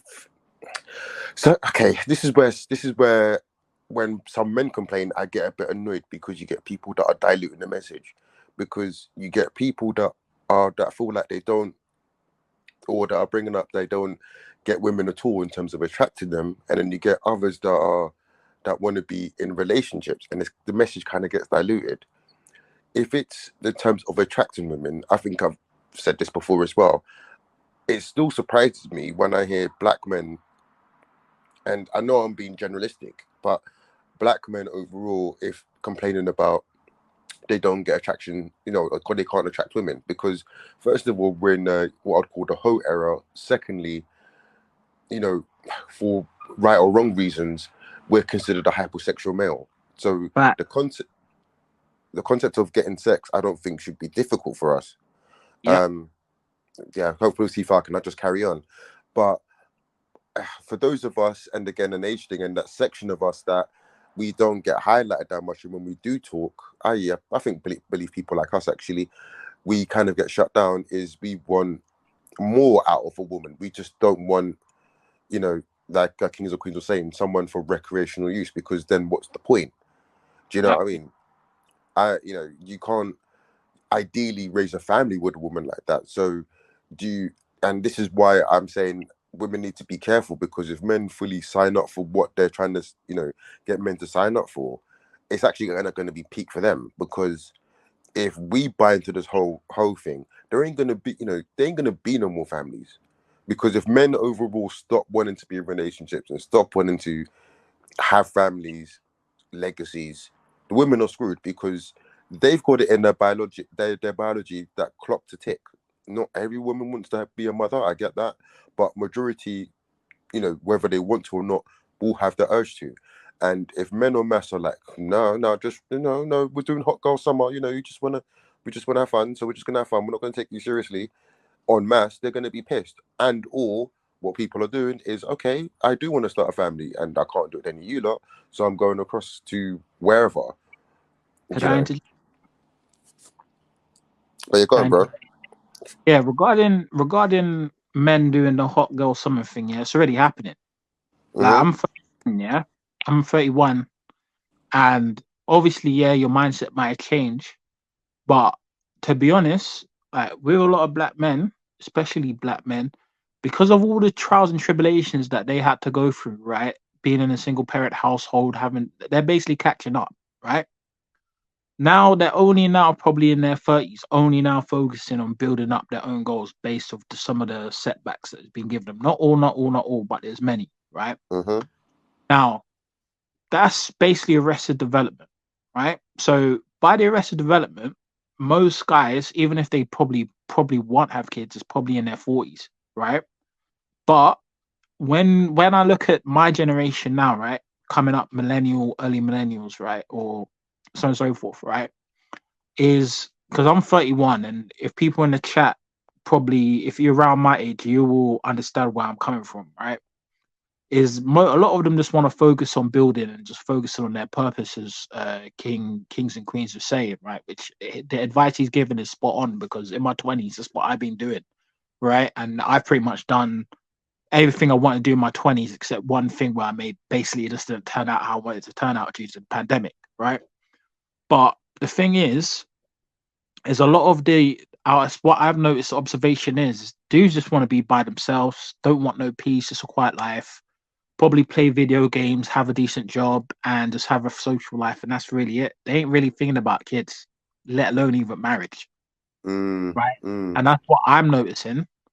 And then and what I've noticed is, and this is in Britain and even in the US, because I've got family in the US, is you've got women who are blatantly doing virtual signaling on social media now because their biological clock is ticking. Like some of your favorite, let's say, women who stick up for men, right, in certain spaces, right, all of a sudden they're saying, oh, I only date to marry, or they will say things like, oh, I want a man that does this. Basically, all these women that you see in these high value spaces or these red pill spaces are exactly the same coin of the modern woman, because because we're in such a situation where men are so thirsty, right, and the fact that men want women's attention so much, they would already have a guy already. They literally have a whole pick of men from social media through their subscribe account, right? No one's peeking this, right? Same thing. They'll be sliding into same thing. People sliding into their DMs, Facebook, TikTok, whatever, right? So it's all cap. It's the same thing. Like it's the same thing. Like this is what it is, right? Even if you look at overseas, like in Japan, they're not even flipping having kids. They're not having kids. They're just indoors, flipping playing video games, whacking off the anime, because they just don't see no incentive to be a family man, because the return is just poor, right? And it's the same thing that I'm hearing here in the West, in England, right? And this is not just black men, this is just with a lot of men in general. They'll just have a girlfriend, call it a day. Long girlfriend, have it a day. They ain't looking about marriage, they ain't looking about kids. Like me, I know I'm not even procreating. And that's just is what it is. Do you know what? Even leading off that, yeah, is even in terms of just the average sort of living of the modern day man now, the millennial men now. You know, more people. You know, not even people are getting on their purpose, but there's more men are more. I feel like domestically capable. At least our generation, more of us can cook, more of us can look after ourselves. You know, maybe forcefully or not. And I agree, because I've seen more people that, I think even me, if I wasn't married, I'd be happy just having a girlfriend intermittently or seeing women intermittently, and I just get on with my life and done. Just right. I can deal with my own life. I can look after myself. I can cook for myself. I make my own money. If it gets to the point where men generally feel like they don't, because I think that's part of the problem is a lot of men still feel like they need women. And I'm not saying they're useless, but I don't think we need them. And if men overall thought that would be peak for them.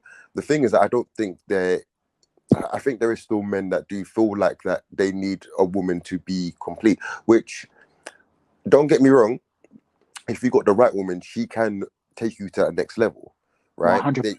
They can, but it has to be, if you've got that sort of mind frame, I think you have to proceed with caution, because I believe a lot of people that have that mindset also believe that most women are capable of filling that role, which isn't correct. No, they're not. So they've got to be, if you're a guy that, let's say, for this example, has your heart on his chest, on his sleeve, has his intentions open, I think a man with that sort of mindset, which I don't think is wrong, because, you know, like we said, if you find the right woman, then, you know, it's a blessing for you. They've got to vet more carefully, because to go in with a mindset, but also to be so open to think that most don't qualify for this, yeah, you're going to end up with Keke Palmer. Do you know what I mean? And now he's scrambling back to get the good girl because part of the reason why my man, apart from the whole, you know, obviousness of it, part of it, what it sounds like in his response is that he's like, hold on, where's this good girl gone? Not like, it sounds like she's changed behavior. So either she was disguising it the whole time, which I don't believe she was, or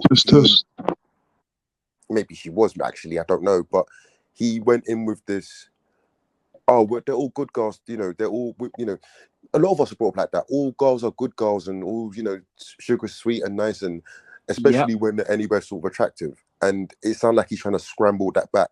But it sounds like a lot of modern men, they're like, hold on, what happened to you lot? Because you lot never used to be like this. So it's yeah. And you know what? You know, and this is why, you know, that story that we were fed at a young age about how women can't do wrong, they're angelical and they are basically vanilla and ice and everything nice, right? There was one thing that changed that all, and that was the red pill. And I'm talking about the actual red pill, not this BS watered down version you're hearing from influencers in, let's say, an apartment, right, in London, right? I'm talking about an actual proper red pill where it was based on where men could actually, let's say, express their masculinity and understand the pitfalls of a man and how the court system is against them, right? Or how if you don't navigate in a specific way. That's what got me through my 20s and actually got me away from certain things because I didn't have a father in the home at the time, right? But now, men don't even have a proper red pill anymore, something where they could actually look back and think, oh, hey, this is something that I need to watch out for as I get older.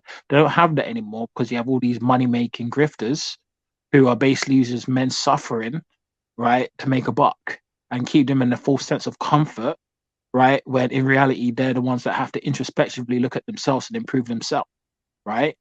So that's just really it. It's a mess. Right, the Keke Palmer situation is just a symptom of just what relationships are. It's just not serious. There's no foundation. There is no morality. There's no integrity. There is no commitment. Right, it's just Wi-Fi relationships, non-attached relationships. Right, that's really what it is. Right, and before I end and close, and I will say this is that regarding. Oh, guy went about Fuentes. What's your views on Fuentes? Well, I'm not surprised. You know, on my terms in regards of, let's say, a certain religion that shall not be named, right? In terms of how they are viewed, how it's viewed towards Black people, it doesn't surprise me, right? It just doesn't surprise me. And then let's just say a certain woman who was part of a Red Spell, who was, let's just say, has a penthouse in London, right? Had that same person on the thing, and Black people were so gullible to think that, you know, she was on their side, right? This whole situation with, you know, the hood and the kissing and all of that stuff is just, again, algorithmic desensitization. They're doing it all for clout. Morality's gone completely out of the window. If you took the cameras away, they probably wouldn't have done that. But they know if they get the most attention, they do the most controversial things, it gets numbers. All those all those subscribers that they claim that, oh, I hate women and so on and so forth, who are actually looking at women's OnlyFans, right? Those are the people that actually profit, right? The women there who actually have the OnlyFans, all eyeballs on them. Give me the money, easy, quick. It's really what it is. That's why when I saw what happened with Nick Fuentes, it just didn't bother me. It did not surprise me one bit. Those are my views on that.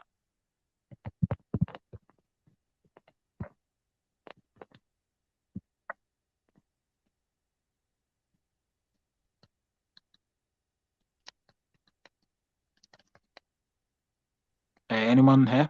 Yeah, I'm here. I'm not sure Falcon can respond to that, Falcon.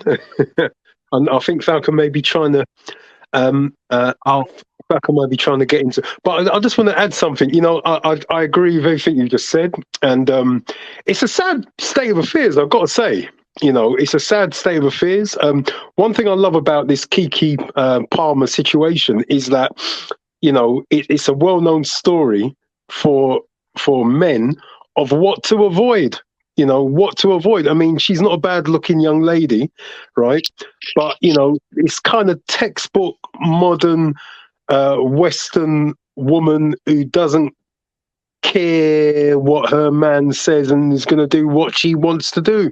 She's had her baby. She's quite prepared, clearly, to be a baby mama.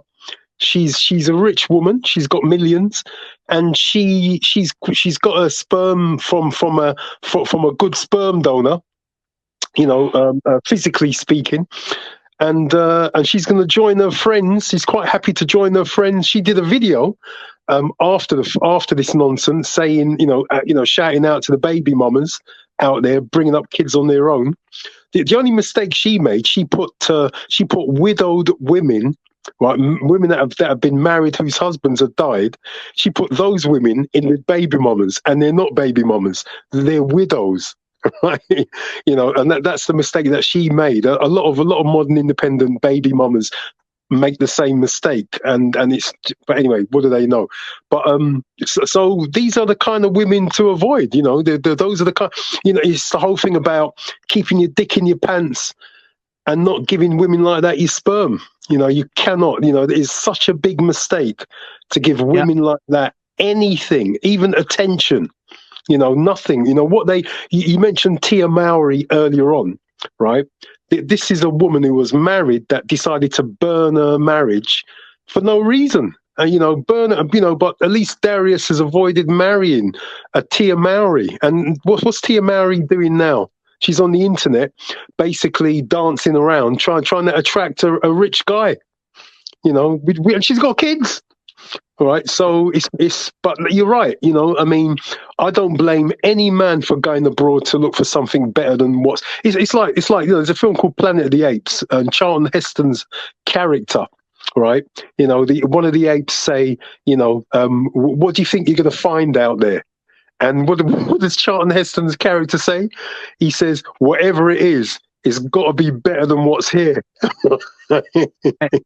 So interrupt, yeah. Falcon is asking, are the poor sport bros right? Yeah, they're right.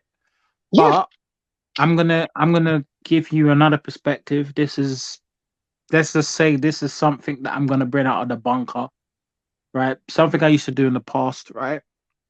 And it's called census game, right? No one knows about this because I haven't spoken about this, but I have done this before. It's how I've met Japanese chicks, right? I could tell people where they've got to go if they want to go and if they want to meet someone of a certain group, right? I'll drop the game here. If you're based in London, even better. If in England, it can still work, right? Give you an example, right?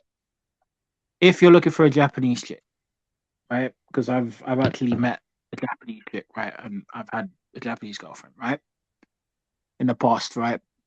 Really, and so many years ago, right? Go and look on your local center, right? And then look at the different minorities who are based in that area and go to that area and then catch them before, right? Find out or catch them before they've been in the UK they've just basically came to the UK, and then get to know them. that is probably your best bet if you're not looking to go overseas, right? Like, this is why I was trying to explain, like, if you want to know certain cultures before you go over there, right? Say, for example, you're a bit scared of going to, say, another country, right? Go to a place where, let's say, a minority or a group of people of an ethnicity who are very concentrated in that area. Go and talk to them about the culture there, so you get an idea before you actually go over there. Or you could just go on the internet, but it is better to just talk to real people instead of the internet, so you get a gist. Like, for example, if you want to talk to Koreans, go to a place called Tolworth. Tolworth is near Kingston, right? If you want to meet up with some Japanese chicks and you want to get to know about their culture, or you're interested in dating them or whatever, go to East Acton. Go to I think it's something Finchley. I think it's East Finchley or something like that, right? There's areas. If you want to go and like soak up with Latinas, you could go to Stockwell or Brixton, right? And just get a grasp and just talk with them, and then you never know, you may find out some stuff, or you might find someone there. I've done this before in the past, right? And I would say that is the closest best thing you can do it if you just can't take a passport and go, right?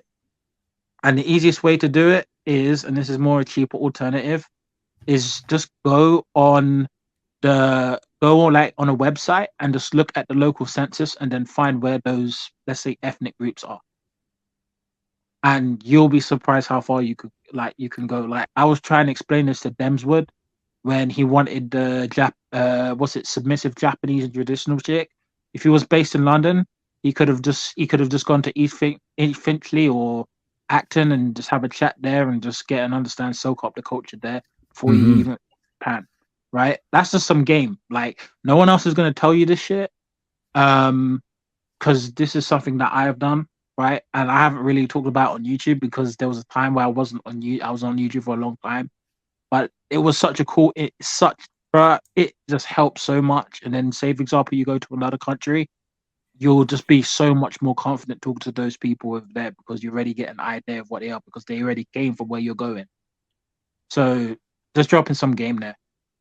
Hey, apologies, man. I had a freak accident where I don't know, all my system just went down, man. So I appreciate everyone for holding it down, man, while I was away.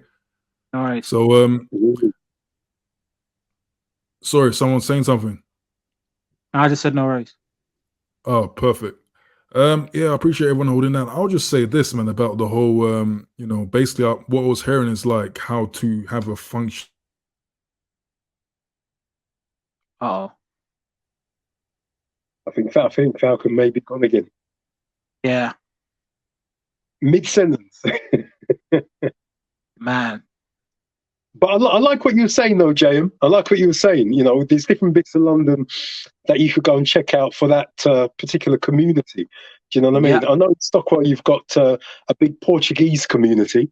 Yeah. And Palmer's Green. My memory is that they've got God, what country? I can't remember the country. There, you've got a particular you've got a particular part of the world, Europe, in that bit of Palmer's Green. So absolutely, and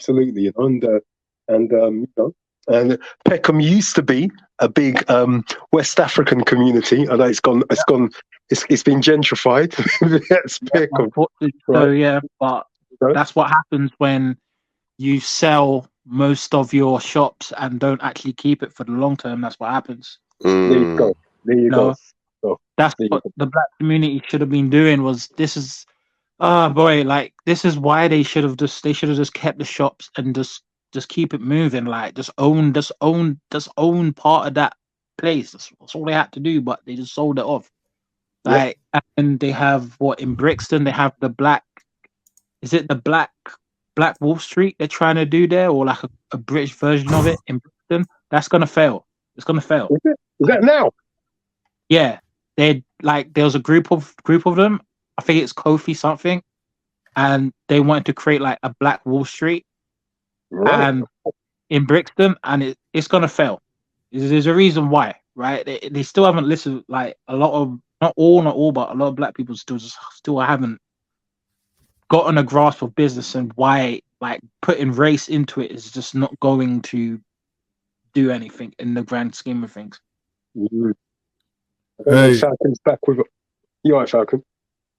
Yeah, sorry to interrupt like this, man. I don't know what's happening, but apologies again. I just want to quickly ask this, man. I might have to round it off soon, but you know, with my kind of opener with how I surmised how the black communities are kind of, you know, there's a whole heap of ratchetness that it should be concerning to most people.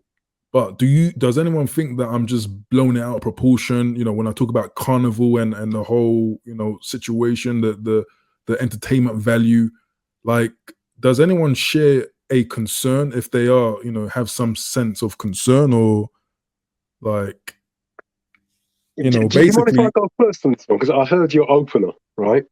You see, do you mind, Falcon? For sure. You see, Carnival's been there for a long time.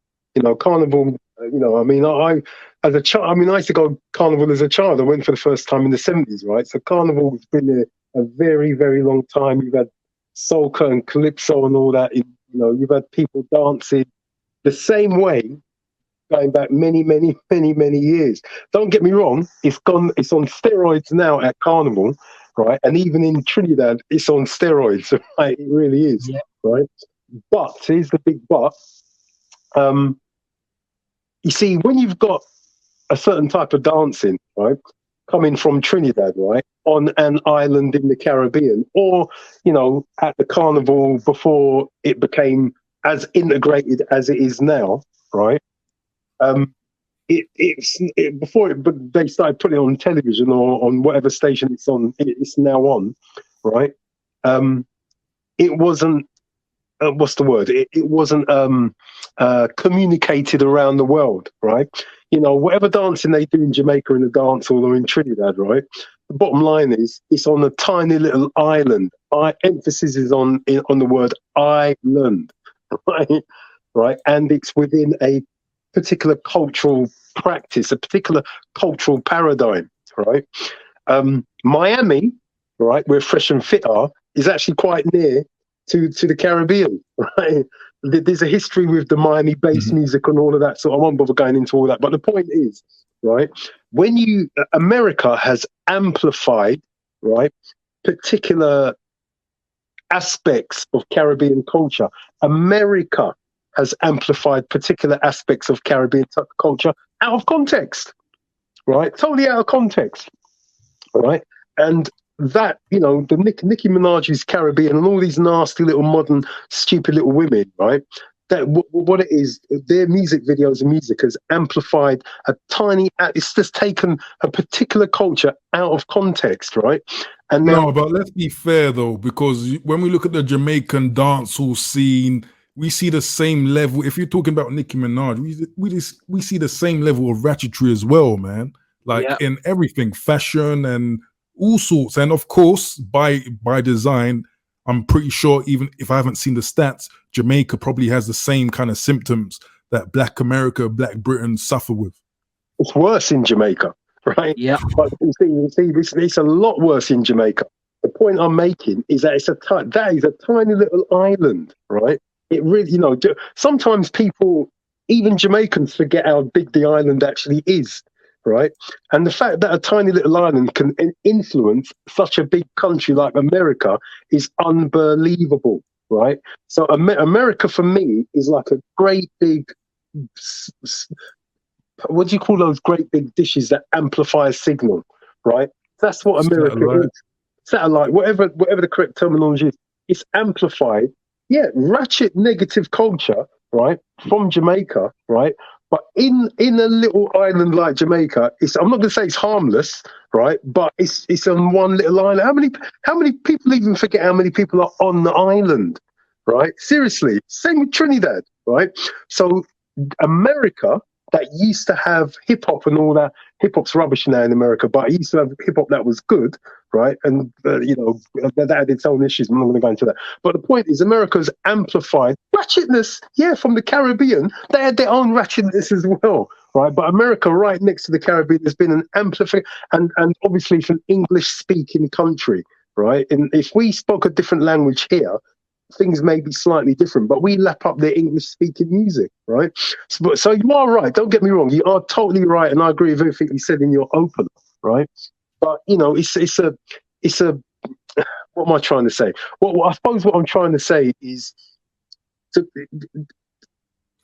is a cultural context that there's the cultural context, right? Also, there's this thing about how to me anyway how to fix it, you know, and so a lot of people are saying now, and I totally agree, call out the shoddy shit female behavior as much as possible. Just call it how it is, and don't be. You see what it is through this issue with Keke Palmer, right? What I've noticed is that a lot of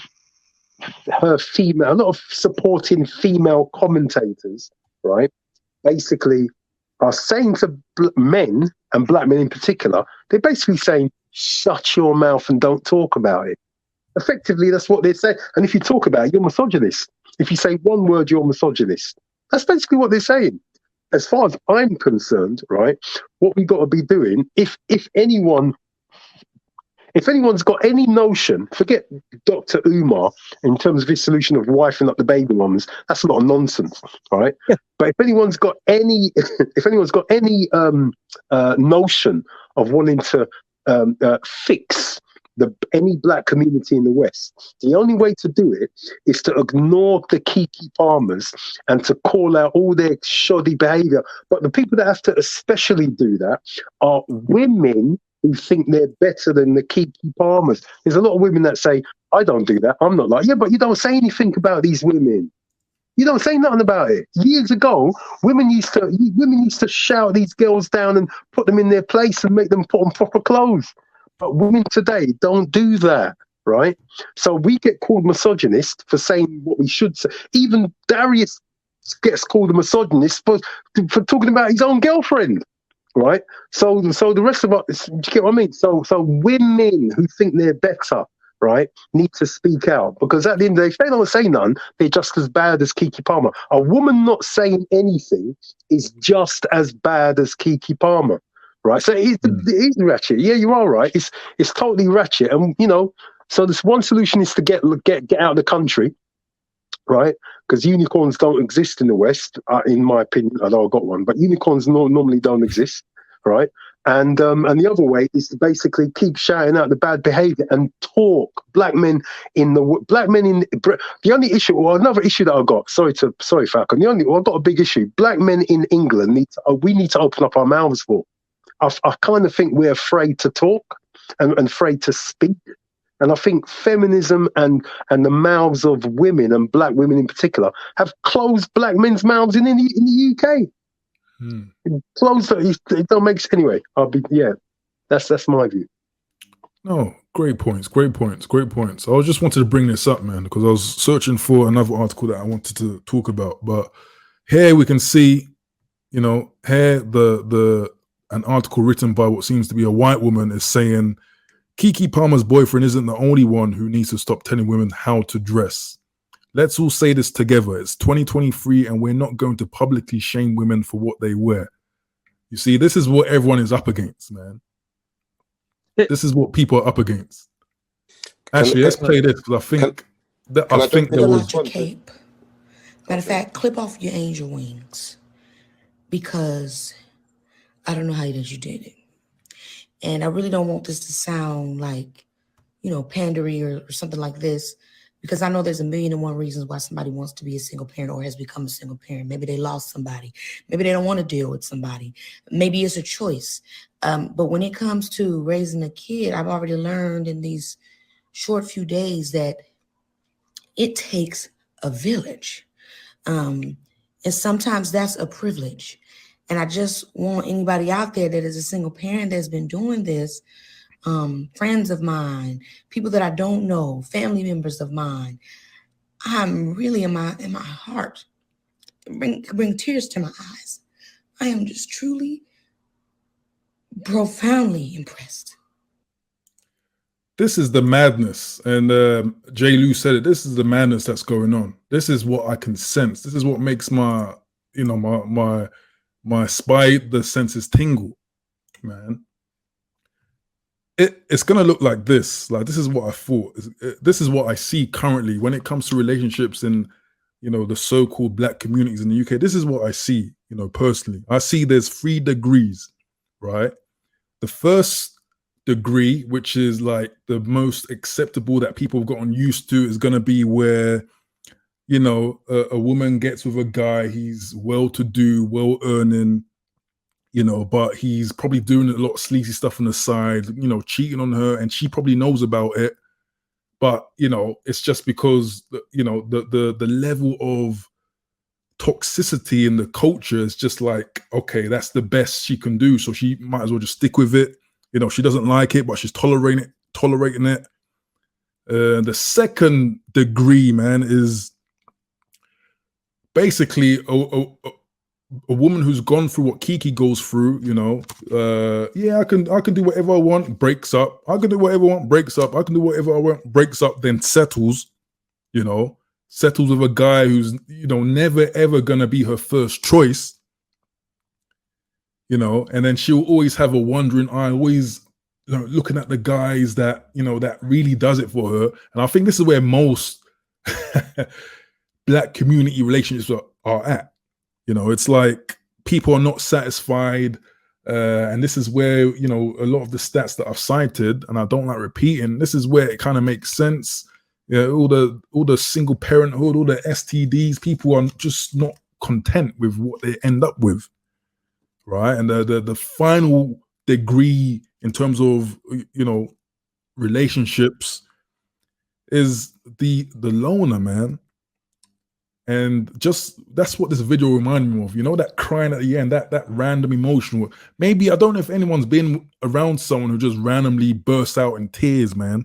There's that lonely person who pretends not to be miserable, but it's just bringing on a brave face with, I don't know, going on trips, selfies, right? But man, it just that scene just makes me think of just the madness of what it is, man.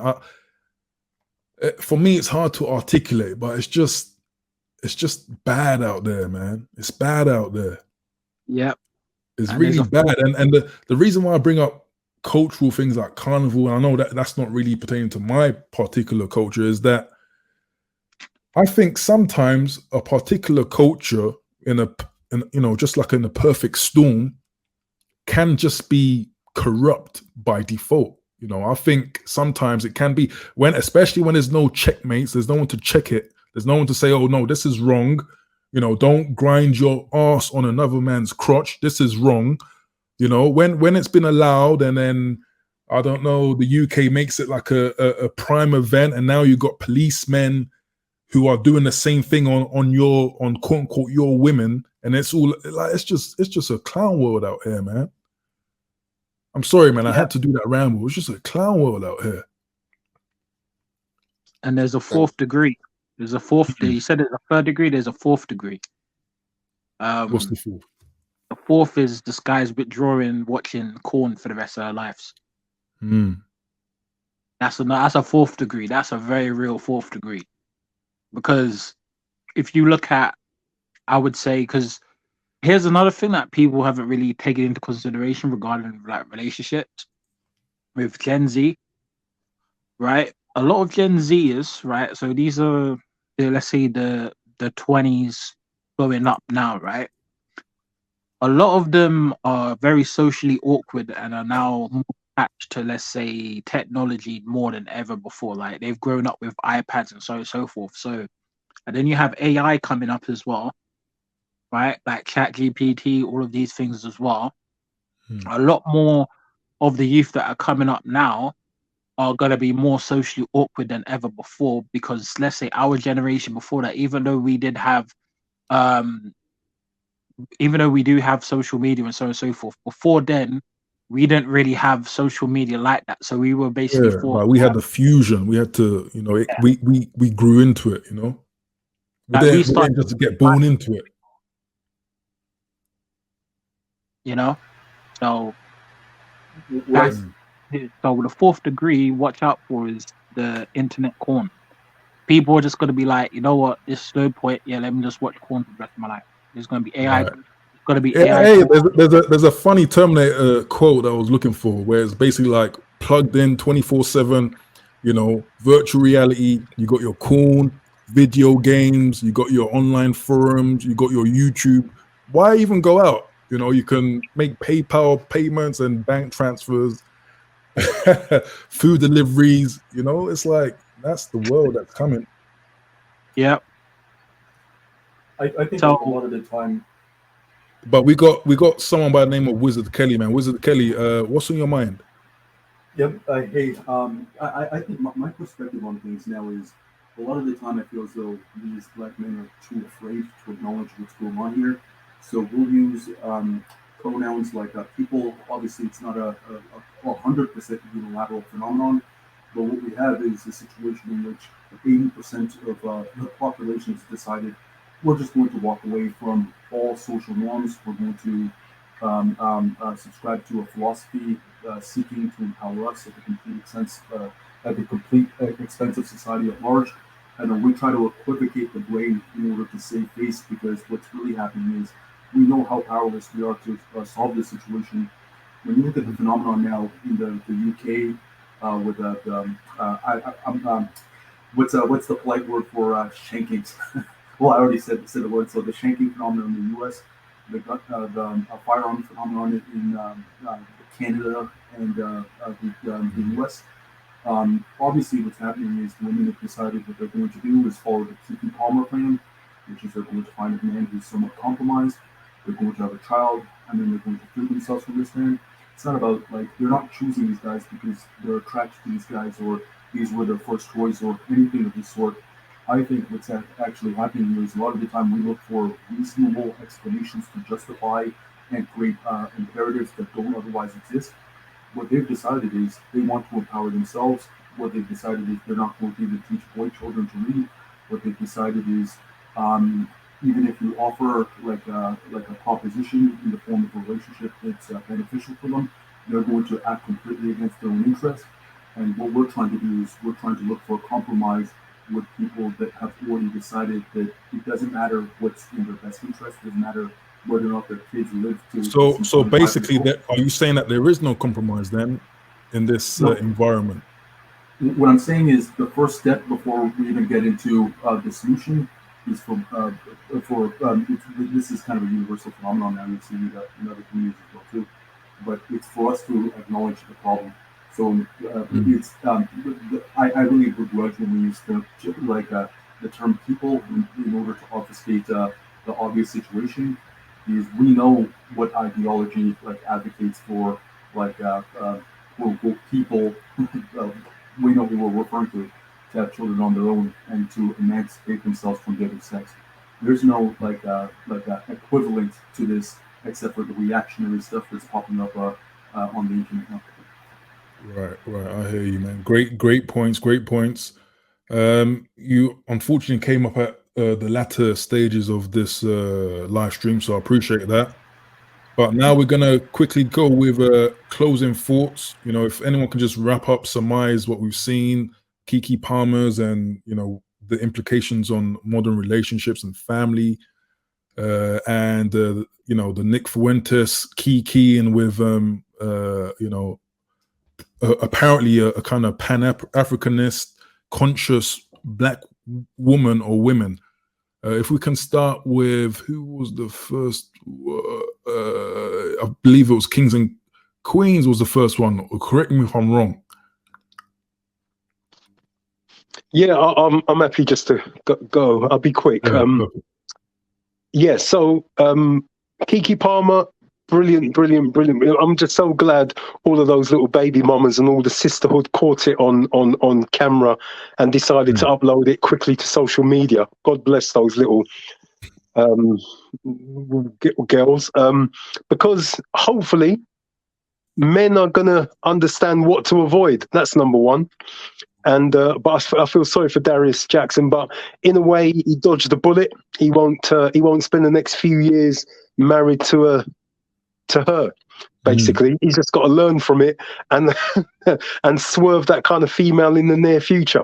And regarding Fresh and Fit and those stupid little girls, those, that's all I can really call them, because they don't really, as far as I'm concerned, all they understand is baby mamaisms.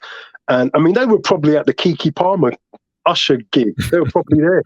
They were. I mean, they probably rushed straight away from Fresh and Fit straight down to watch Usher. They probably did that. It's the same crowd anyway. Same stupid women. And Fresh and Fit, regarding them stupid, really, they're heading for destruction. That's my personal view. Because they got no brains. It's sad when you meet someone like Myron, who basically considers himself non-African, non-black. It's a bit of a joke. And then the other guy that he works with is a toenail, right? That's the best. I mean, they're millionaire toenails, right? And so maybe you could say, I mean, that's going to attract all the women down there in Miami, and them silly little girls.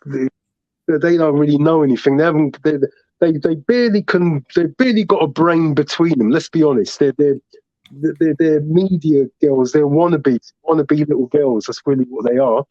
They don't know anything. Well, it's hard to even slag them off properly, because they don't. Those are the kind of girls, if you're not careful, that your son is going to marry. I was about to say, but aren't those women? Don't those women denote the average woman? Because they're just the usual everyday people from the street. So it's like that's right. They're not celebrities. They're not athletes. They are the everyday woman. They're wannabes. I mean, going back to what JM was saying, he's quite right. Those are the kind of girls, right, that think they're worth more. They're asking for top 1% men, and they're nothing. As you said, they're average little street bimbos, man. And but if you're not careful, right? If you're not careful, those are the types of average girls that your son is gonna have a baby with, if either you don't teach him properly, not you personally, right, Falcon, but either if you don't, I'm talking to the guys that are going to watch this, right? If you don't teach your son properly, those are the types of women, girls, whatever you want to call them, that your son is going to have a baby with. And the truth is, the baby mamas that have kicked you out of the house and run across London or run across England with, right? Your ex-baby mama is doing all she can to make sure your son is going to end up with one of those little nasties. That's the truth of it. Kings and Queens, man. It's always a pleasure having you up, man, and it's good to see you again. So check out Kings and Queens. If you don't know about his channel, he's another UK content creator, so check him out. Hope to see more content from you in the future. But 100%, man. Coming on, Kings and Queens. Yeah, man. Salute to Kings and Queens. I think up next, it was me. Yeah, KB Jones. Yep, go for it, please. With closing thoughts, what do you think? What is the bottom line with regards to what we've discussed, in your opinion? Yeah, sure. So with the Kiki side and then the whole general sort of standards, modern women side, and compared with the sort of last articles.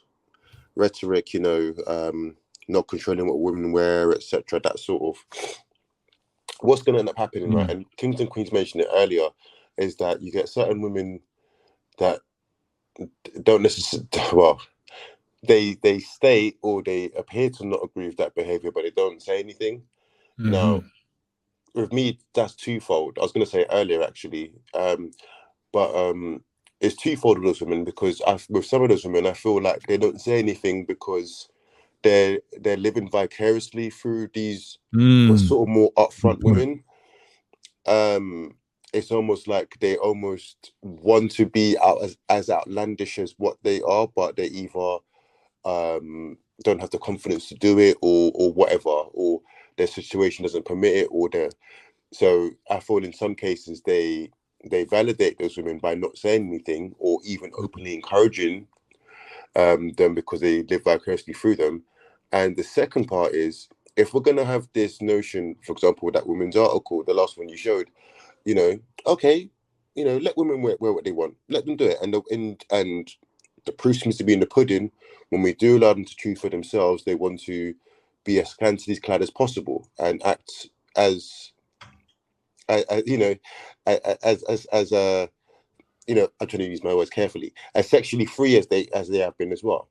Okay, fine. Let's say we get to that. Again, some of you women that are keeping quiet and the ones that are defending them, you lot are better be prepared to start sharing your men, because these are the same sort of women that it makes me laugh. 'Cause I've seen this even when I was younger. The same women that they sort of like, they defend, live vicariously through, or even openly defend, they're the same women that will sleep with these women's men or take these women, the same women's men. They don't take those women seriously. And I don't think those quieter women, the ones that don't say anything, realize that, or they're too afraid to say anything. But some of you are going to end up sharing them. Some of you women that don't say anything, you've got husbands that are very desirable to some of these hot girl summer chicks, these city girls, and they will take your man. So all I'm going to say is you lot better be prepared. And if you're not going to say nothing now, then don't say nothing then. So you better, you know, be prepared to be a sister wife or something. I don't know, because with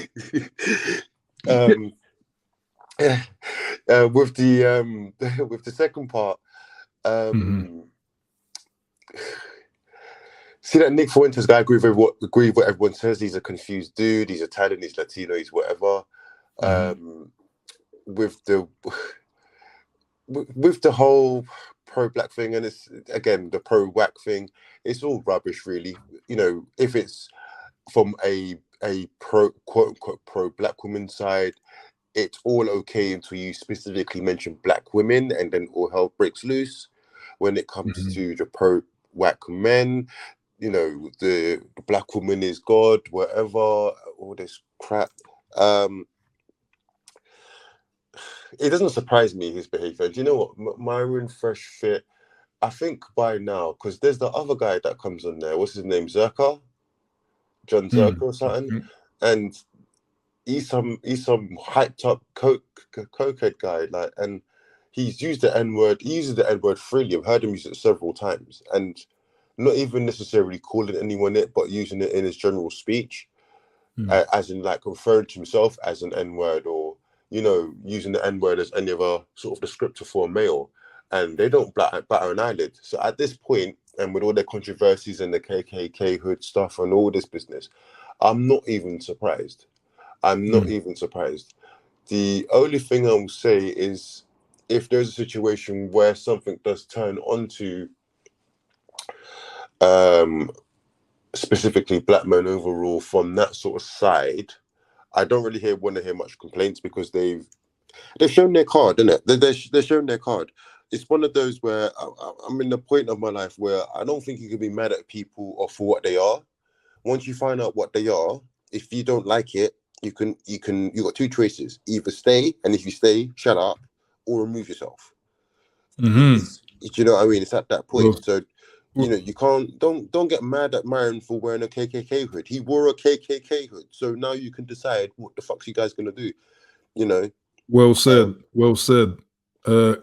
But that's with it, that bro. being said, KB Jones, man, appreciate you stepping up, and appreciate you supporting the stream as well, man. I really appreciate that. No, always, brother. Thank you for having me up, man. Yeah, man. I hope you're gonna do a stream soon. I'll be looking forward to that. I'll be over there. Yeah, within the next week or so, I should be doing one. Perfect. And I hope everyone should know KB Jones. If you don't, check out KB Jones' channel, another fellow UK content creator. But salute to KB Jones. Peace. And then last but not least, JM, if we can just summarize, you know, your thoughts on any learning points with regards to Kiki and or the Nick Fuentes and the women situation, please. Well, you know, the Nick Fuentes situation just doesn't really surprise me. I haven't got really much to say about it. You know, the signs was there when he was in the penthouse. The other thing as well with the Kiki Palmer, to be honest, is just a sign that it's just the end. I think it's just the end of relationships in 2023. To be honest, I'm talking about the ones with young. It's like I have been spotting this for a while. You just can't. The standards are just so unrealistic. The amount of work that you have to put in for return is not exactly the best. And the best bet is really, I think, let's say the cheat code to this really is the census game.